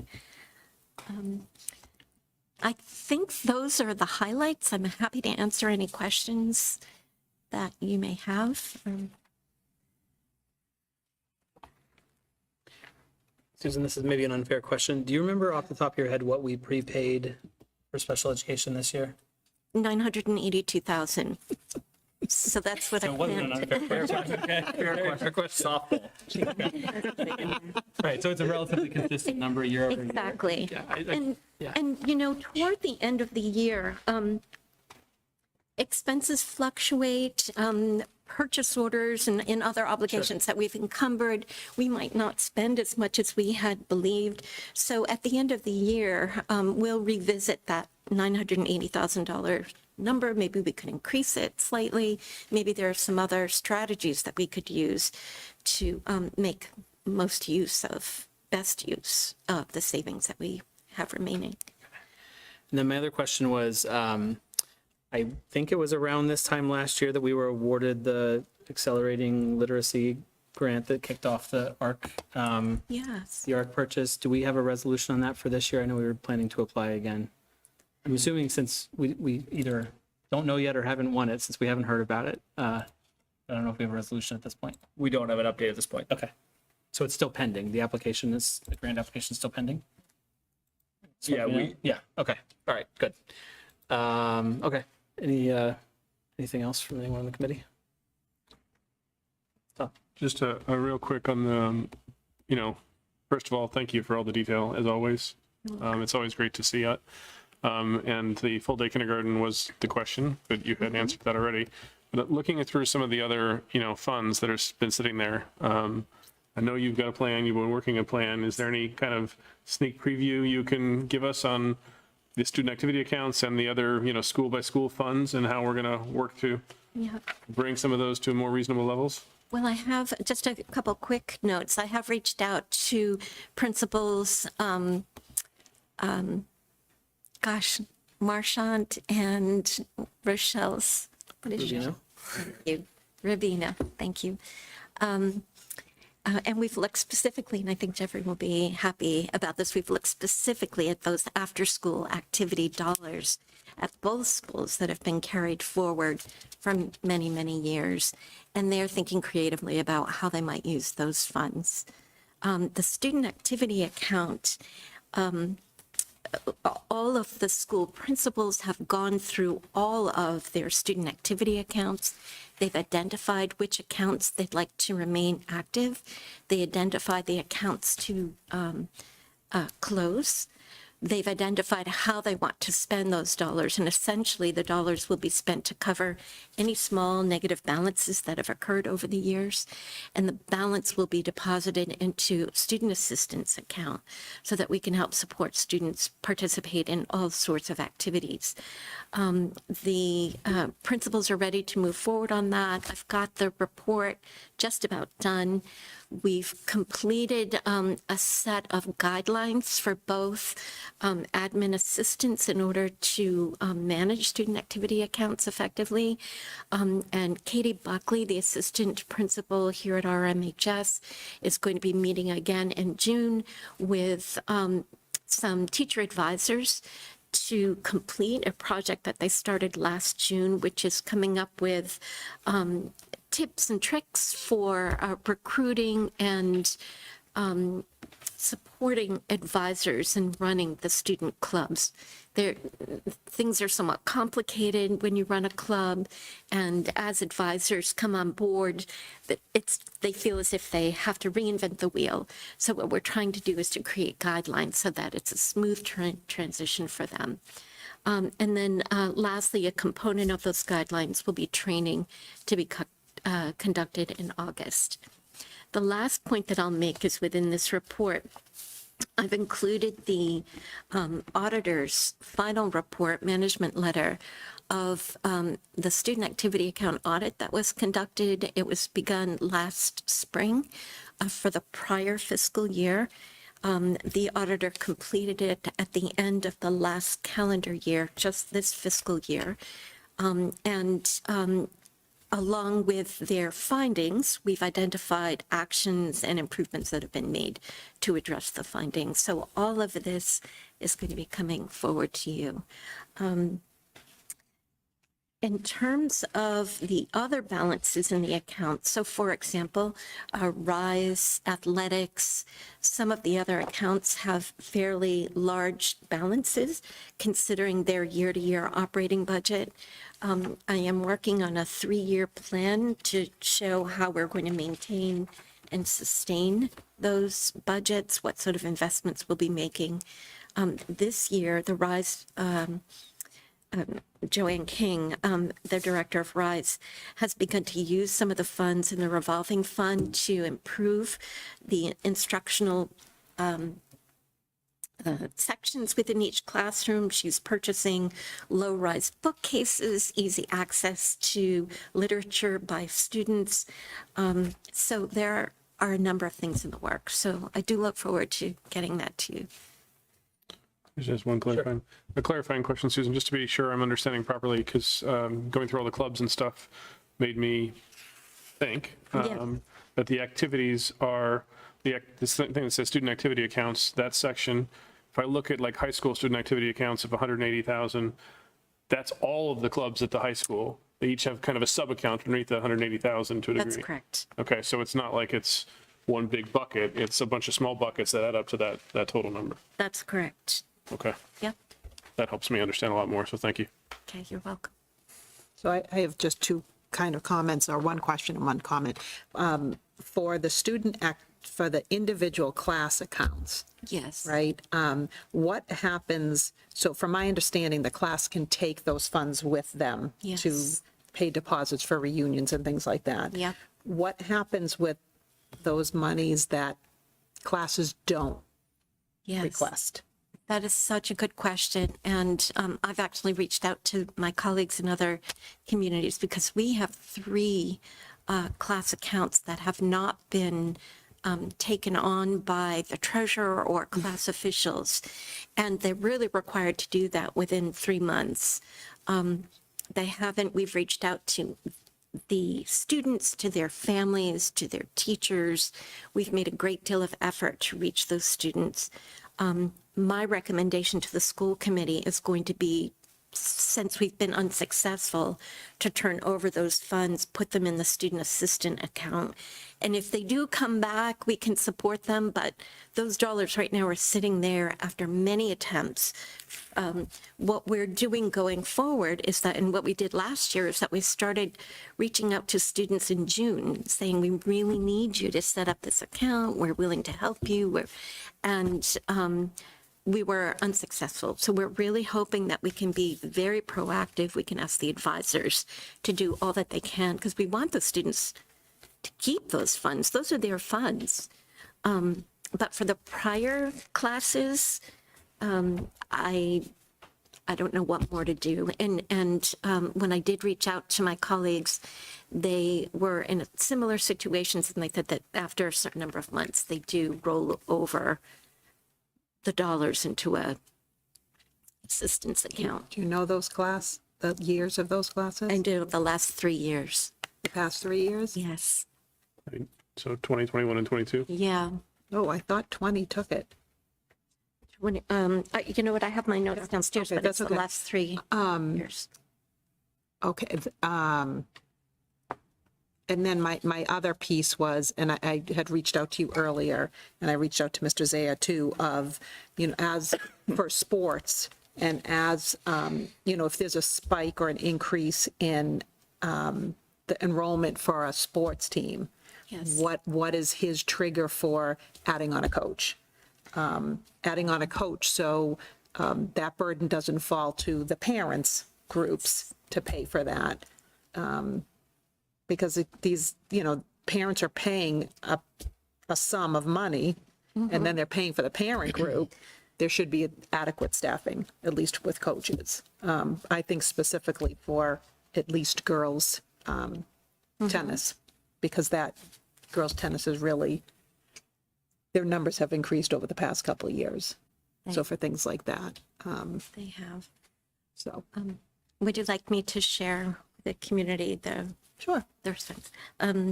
So I spoke with Mr. Zaya, and he reviewed with me all of the elements that he considers in determining whether or not additional coaches are needed.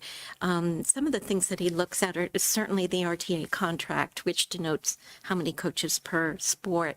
But he also looks at the Title IX allocation of coaches, the number of participants within any team, and he considers these safety thresholds, I call them. So a good example, and I'll share with you 2 examples. One is related to boys track. When the participants or athletes number over 100, that makes it very difficult for the coaches to safely supervise, especially when there are so many different events. Right now, I think the boys track team, if I remember correctly, it's like 123. So we are going to add an additional assistant coach there. And Mr. Zaya's athletic budget can accommodate that. The other is for girls tennis. Typically, the team size is between 15 and 18 with the coaches that have been allocated. I think there are 23 participants this year. So he has asked for an assistant coach. The participation rates have increased this past year. Last year for tennis, I learned that we also added an assistant coach, and that coach went back and forth between the boys and girls team. But at this point, it looks like the boys team is okay. It's holding steady at 18. So that's the information I have about it. Thank you. Aaron? So yeah, I just to piggyback on what Carla was saying, we've talked about this a little bit, Tom and Susan. I think there's an assumption that families will pay for assistant coaches. And I do want us to look at that within next year's budget. There's just a lot of additional fees. So we're charging families to play the sport. Then we're charging them for the assistant coaches, because for whatever the reason, I would say most of the sports have more assistant coaches than the district is paying for. So the families are paying for those assistant coaches. And even if the kids do fundraising, the families are paying. And then, we have some sports where families are paying for uniforms or families are paying so that their kids can wear the same gear that everyone else is wearing. But it's just cha-ching, cha-ching, cha-ching. And it concerns me that there's this assumption that there's, they just have to fundraise a certain amount every year so that we can pay for these assistant coaches so that the kids have the support they need in the sport. And it's not big money in our budget. In the grand scheme of our budget, what assistant coaches are paid is not, you see the donations that come in. So at the very least, I would like us to take a look at what coaches feel they need in assistant coaches, and can we do better to take some of the burden off the families? One of the things that we could look at is the revolving fund balance, and rather than carrying a balance between 170 and 180, maybe carrying a balance of 130 will meet our needs over the next 3 years. So that's certainly something we can factor into that multi-year projection. Thank you.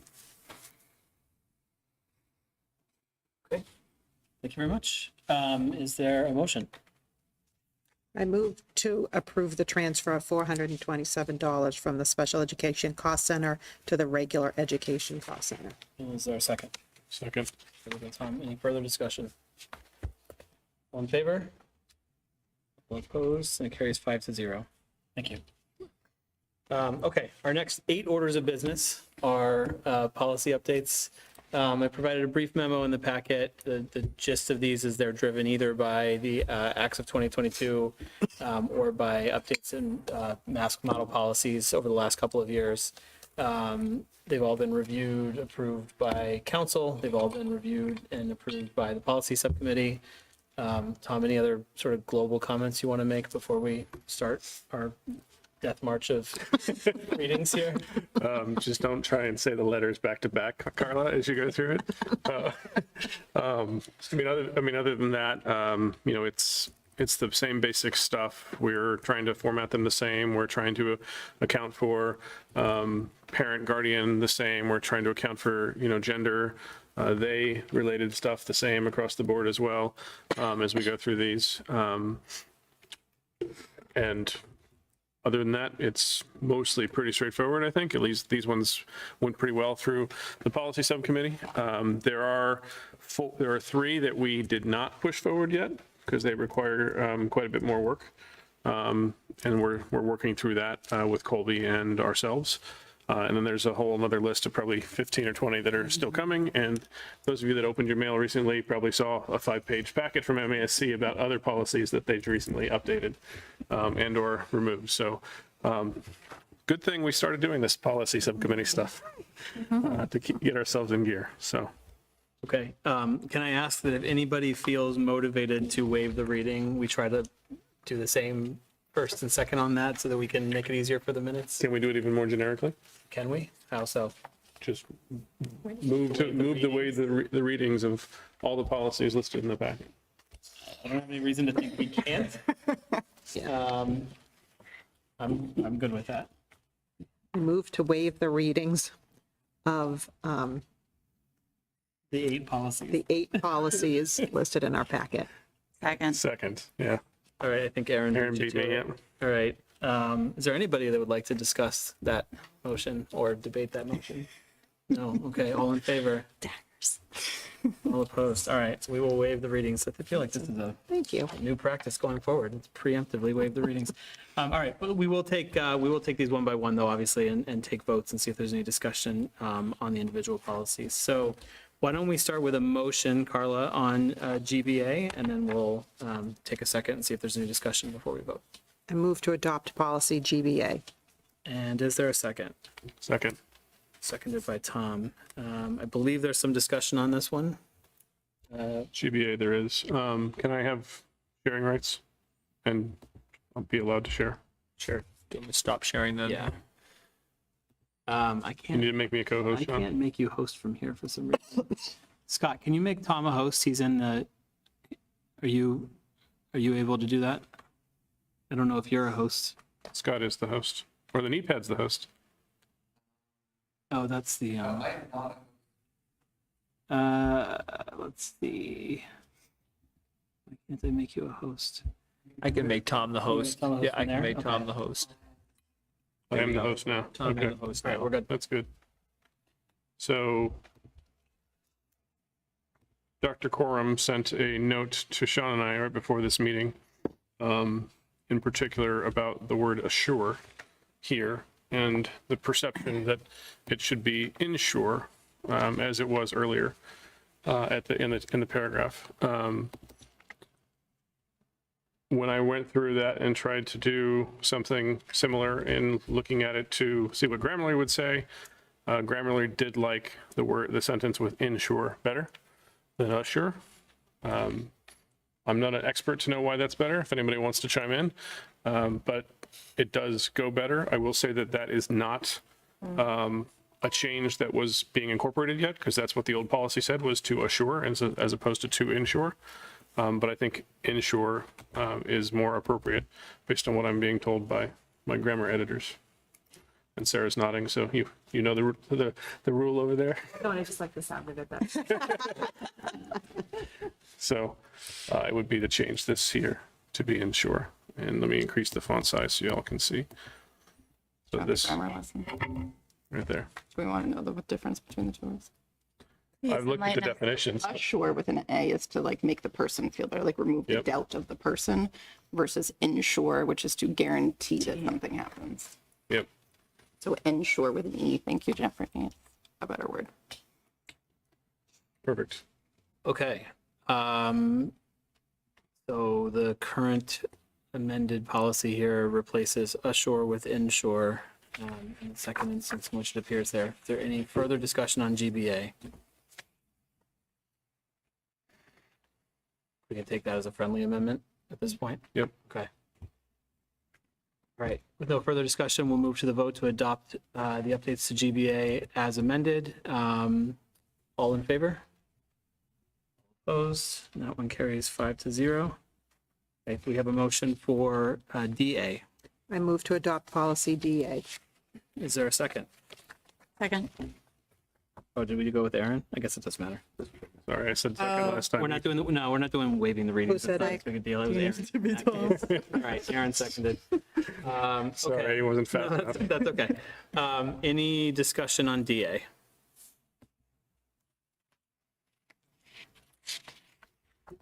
Okay, seeing none, we will take a vote. All in favor of adopting the updates to policy DA?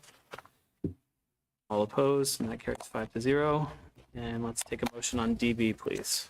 I move to adopt policy DB. Is there a second? Second. Any Hit further me. discussion? Any further discussion on DB? So DB, I mean, as was pointed out, is where it started getting a little bit more interesting in some of the changes. And following the guidance from MASC, we started adding in some of the language of the home rule charter and the references to the home rule charter in terms of what has to happen, when it has to happen, and things along those lines. So that is what you're seeing is that's most of the change. There were a few other changes that Mass put out there, but most of the change is the inclusion of the home rule charter language. And it cleanly would look like this. Because there's a lot of changes, so I thought I'd just show the clean version.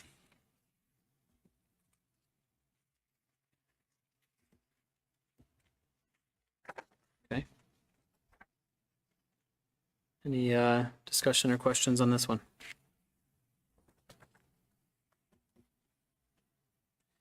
I just have one, and I understand that this is to be consistent with the charter. This language about 14 days before the meeting at which the school committee is to vote on its budget request. So that's usually our last meeting of January typically, after we've done the hearing and all that. The school committee shall cause to be published in a local news medium a general summary of such budget requests. What do we think that means in practice? Do we think that means the budget book? Or at least the sort of opening memos of the budget book? I think it's Dr. Milchewski's summary of the budget changes. And I think you do send a letter that you make a bit as a press release essentially already, right? We noticed the hearing.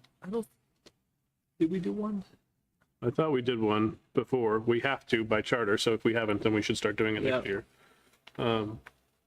And the question I think we were talking about in the subcommittee, and Aaron jump in, was what is local news medium, right? In this day and age, is it the Chronicle? Maybe. Arguably, it doesn't cover us very well. Is it the Reading Post? Maybe. Is it the Reading Recap? Maybe. Is it the Patch? Or what is it? So that's what the charter says. So we should basically, I think, take your summary letter that goes in the beginning of the budget book and make that a press release essentially. Okay. Okay. I kind of thought of that as when the warrant is published, just the notice of it. That's how I kind of, The warrant or the The hearing? warrant is much later. okay. The warrant is not closed until, it's not even closed yet officially, right? They close it on next week, I think. I don't recall. Yeah, I think, yeah. Yeah. Okay. So this is specifically about before, votes are taken and stuff like that. Then it follows with the public hearing has to be no less than 7 days after that, which there's a clause there. There's nothing that says it has to be anything less than, it could be up to 2 months later, theoretically, according to what the charter says. But yeah, that's what the charter says as it is right now. So I agree with you, Tom, that is what the charter says. I do note that in the original the current DBC, it does say, in accordance with Massachusetts general law, the school committee will hold a public hearing on a proposed budget before it takes a final vote on a proposed budget. So, I mean, if Massachusetts general law specifically says that, then that would presumably override the town charter. Well, I don't think there's a conflict between those things. So This 7-day notice is that the hearing needs to be at least 7 days after the notice appears in local press. And we take our vote after that hearing. So the sequence of events would be sometime in early January, roughly when the budget book or the memo is available, we make notice in the press. We know typically by that point when the hearing would be, and we'd be ready to start noticing that anyway. So we would also notice the hearing, and then after that, we then take our vote. And I think all the requirements here and all the requirements of the MGL language would all be met. The missing piece has been this notice in the press about the changes in the budget, I think has been the missing piece. And if we do that in that early January timeframe, 2-ish weeks before the hearing, I think they're clear of all of these requirements, both from the charter and the MGL perspective. So my concern is that your proposed policy DBC does not actually specify that the hearing come before the school committee's final vote. We'll get to that when we get to DBC. Gotcha. Okay. Anything further on DB? Okay, seeing none. All in favor? And all opposed, 5-0. Okay, DBC, Carla, is there a motion? Move to adopt policy DBC. Is there a second? Second. Seconded by Tom. Is there discussion on this one? So this is where we're going to hit the rubber of of Dr. Corum's comments. This is where his point, because budget deadlines and schedules, it fits here a little bit more to be discreetly laid out than just DB does. His point is that we should make sure that we add in after the public hearing, we take the vote. And that's in compliance with MGL. I think it's even the link to MGL. I can double check that. Yes, so it's MGL 38N. We actually have a reference to MGL 7138N in the bottom. And that specifically says the school committee of each town, in our case, shall hold a public hearing on its proposed annual budget not less than 7 days after the publication of a notice, therefore in the newspaper having da-da-da. Prior to such public hearing, said committee shall make available to the public at least one copy of said proposed budget for a time period of not less than 48 hours at the time and place so advertised from time shall be given opportunity to be heard. Such hearing shall be conducted by a quorum. For the purpose of this section, a quorum shall consist of a majority of the members. It actually doesn't say before they vote on it. It doesn't say before they vote on it, so we actually do not need to add that technically. And one could argue we could vote on something, we can have a public hearing, we could reopen it and vote again, right? We can motion to reconsider. Technically, this does not say, even in MGL 38N, that we have to have the hearing before we vote. I think there may be other MGL language about public hearings and the requirements of public hearings that make it clear that they're intended to come or required to come before the relevant committee or body take action on that topic. We'd have to look that up. But I can understand why it wouldn't be specified in 71.38 or 7138N. So I think the point here, though, is there's nothing in MGL that explicitly requires us to put it in here. It's sort of obvious and logical anyway that you would hold your vote after holding your hearing. It's always been our practice. Do we feel like we need to codify it here? I don't feel strongly about it, but there's probably no harm in adding language and adding that language. I don't know if we'd want to table this one and just allow council to review it if we were going to do that. Policy can always go a little bit further as long as it doesn't break the law. Yeah. There's nothing that says we can't say our policy is that we will vote on it after the public hearing, right? And it's pretty easy. We could even add it in right now. I don't think we have anything to worry about from a legal perspective if we went that way either. Just to say, It's our policy. because it's our policy and it's not breaking the law, right? So what if we added it in that as sort of the next sub bullet under at least a week following such publication? The committee will take a vote subsequent to the completion of the public hearing.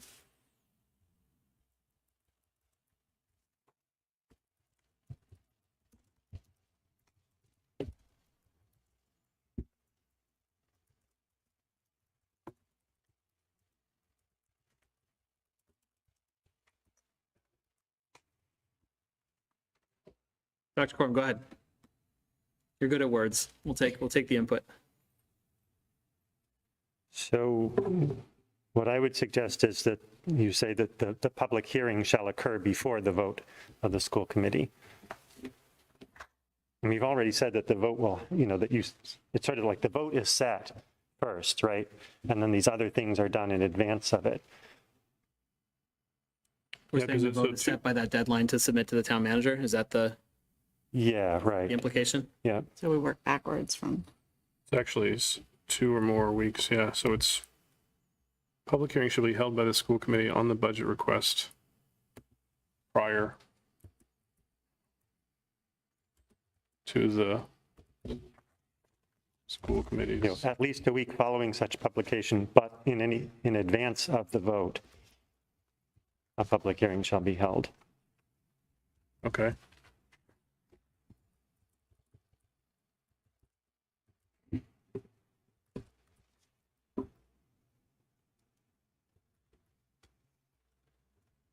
Does it say but? Could we say and in advance of the vote? It's really hard to read. And, yeah, sure. It used to be fun. Let me zoom in so it's easier for everybody else to read. I'm looking at it easily on my screen, but There you go. how's that? Cleaner. I like that this is Yeah. sequential.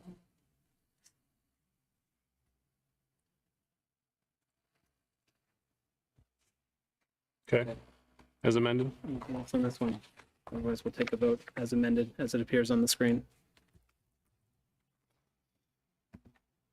Good?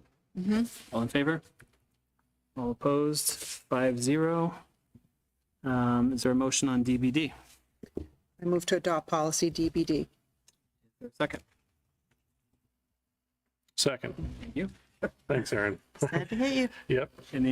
Any discussion on DBD?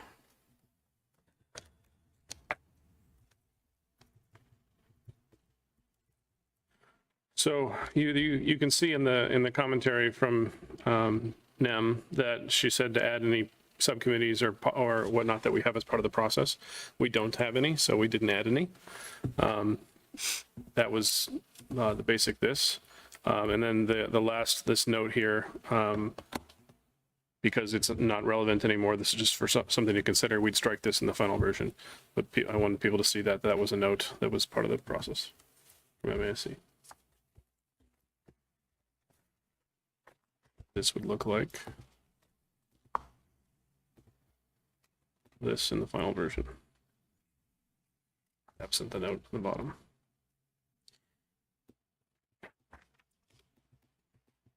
Okay.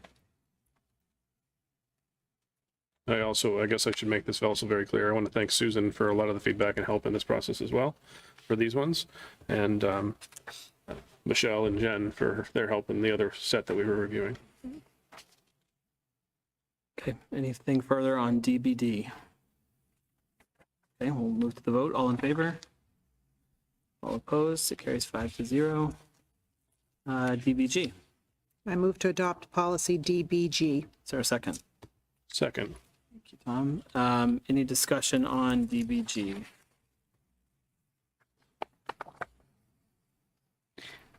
I'm sorry. What happened to this? DPG. No, DBD. Are we on D or G? We're on DBG. We're on DBG. No, the one we were just Aaron's talking asking about. About the one we just voted on. Hold on a second. Let me go back to that one. I'm confused where those paragraphs went. I'm looking at the packet though. I'm not looking at They're still there. It's in, are you looking at the first version or the second version? the blue, the sentences in blue. Yeah, those stay in the final version. Open That's the marked up version. DBD, right? This isn't the final version. The first one we see, it's the This. current The version. first one is a current version and the Right. other ones are And then we have the marked up version. Right. Yeah. Okay, so we just didn't include that. Okay, sorry, I got confused. Yeah, that language was not in the first one. Okay. Yeah. Thank you.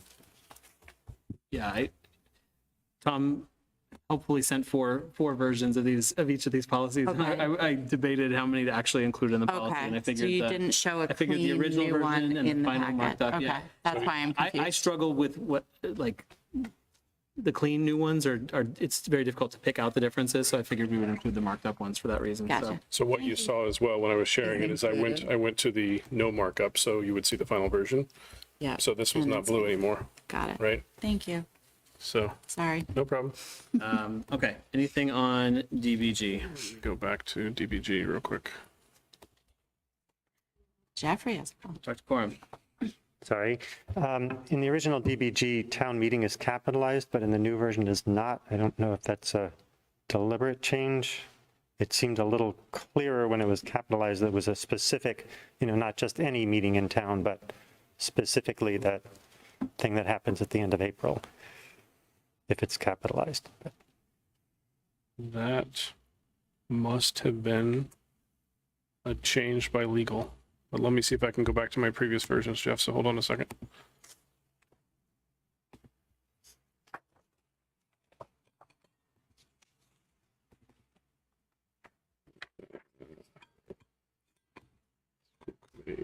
Policy Subcommittee, 2023. And we're talking about DBG. So The DBG. Secretary of State capitalizes it. Town meeting. Capitalizes town meeting as a body, capitalizes annual town meeting as an event. So it was a mass change, but we don't have to accept it. We can go back to capital T and capital M. I think we should be consistent with how we depict it elsewhere.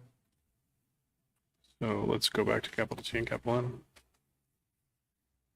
And Sean, it sounds like capital A in annual. Capital A in annual town meeting as well, yep. That's how the Secretary of State's office capitalizes it. Okay. Is that everything everybody's looking for? Okay. Anything further on DBG? So we'll vote on it as amended with the capitalizations of town meeting and annual town meeting. All in favor? All opposed, 5-0. Policy DBJ, please. Motion to adopt policy DBJ. For a second. Second. Seconded by Tom. Any discussion on this one? Getting to it.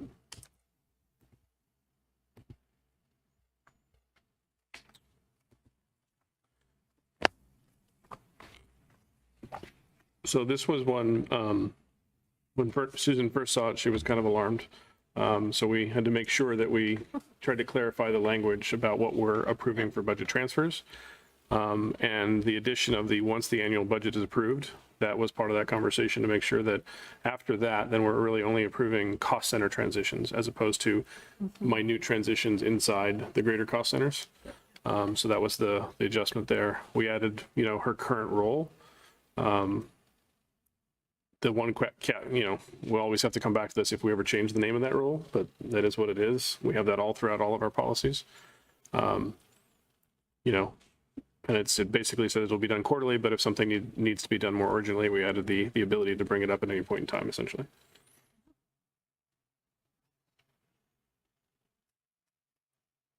Okay. Do we, The note will be removed as well. right. Maybe being nitpicky, in practice, I don't know that cost center transfers have ever come at the recommendation of the superintendent. Like, not, which isn't to say you don't agree with them, but there's never been a formal recommendation. So I'm wondering whether I don't know that we want to revisit this language because this is probably based on We don't want to revisit guidance it. from MASC and council. So we probably just need to be in the practice of you nodding your head affirmatively and saying you support these transfers as we vote on them. That's good. It's the law by technicality. Yeah. The superintendent has to oversee. Yeah, I think it's just a very minor practice change, just so that it's sort of on the record that you've also recommended the transfers. So Just pretend you're important, Tom. that sounds good. I'm gonna buy you a rubber stamp. No. Okay. Any further discussion on DBJ? Okay. All in favor? All opposed? 5-0. And finally, policy DD. Move to adopt policy DD. Second. Seconded by Tom, proactively, thank you. Any discussion on this one?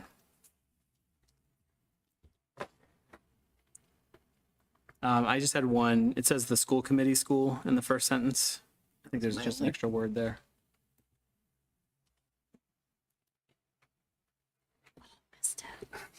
Wasn't me.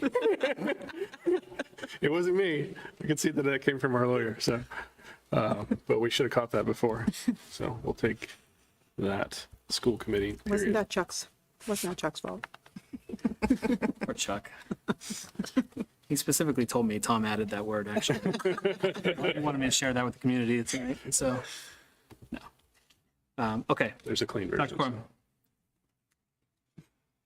So in the very first paragraph where it says the various places you could get the grants from, it doesn't list individuals, and I don't know if nonprofit organizations aren't necessarily charitable foundations, like PTOs. So if you're going to list some of them, I'd be inclined to list or understand why, do you not want it from individuals?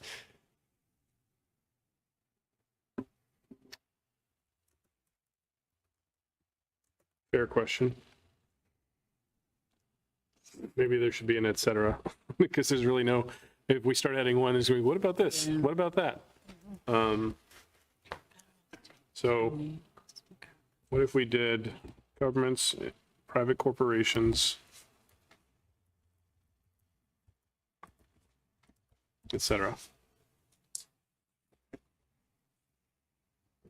Let me zoom in so that people can see that a little bit better. I mean, corporations and other organizations. Yeah, it might not hurt to call out individuals, et cetera, just because everything else is an organization of some type. Yeah. I think that's a fair point.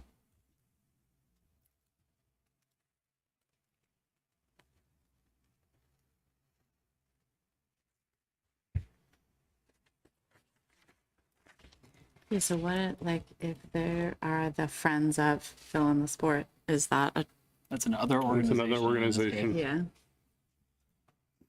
Or a charitable foundation if they're If incorporated. they're incorporated, yeah. Yeah. Yep. Okay.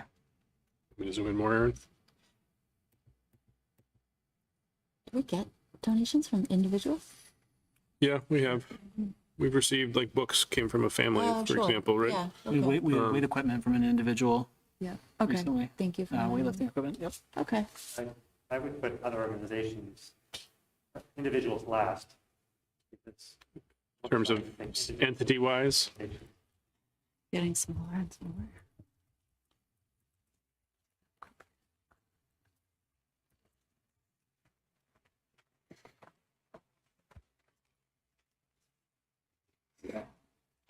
You want to take out that and before individuals? It's the last item in the list, No, which is why it has an and. Yep. dispersing from this. And then the next Yeah. and is Something following up Yeah, afterwards. disbursements. Okay. Sentence is an English teacher's nightmare, but Yeah, I think it's not wrong. It's just, there's a lot going on. different. Okay. Any further discussion on this one? Might go in there. As amended. As amended, all in favor? And all opposed, and it carries 5-0. Okay, that brings us to the end of our scheduled business for the evening. Any surprises or anything like that anybody would like to bring up? Otherwise, I'll take a final motion. We got to wait 11 minutes. No, we don't. We absolutely do not. Motion to adjourn. I heard a motion to adjourn. Is there a second? Second. And that is non-debatable. All in favor? All opposed? We are adjourned. Thank you.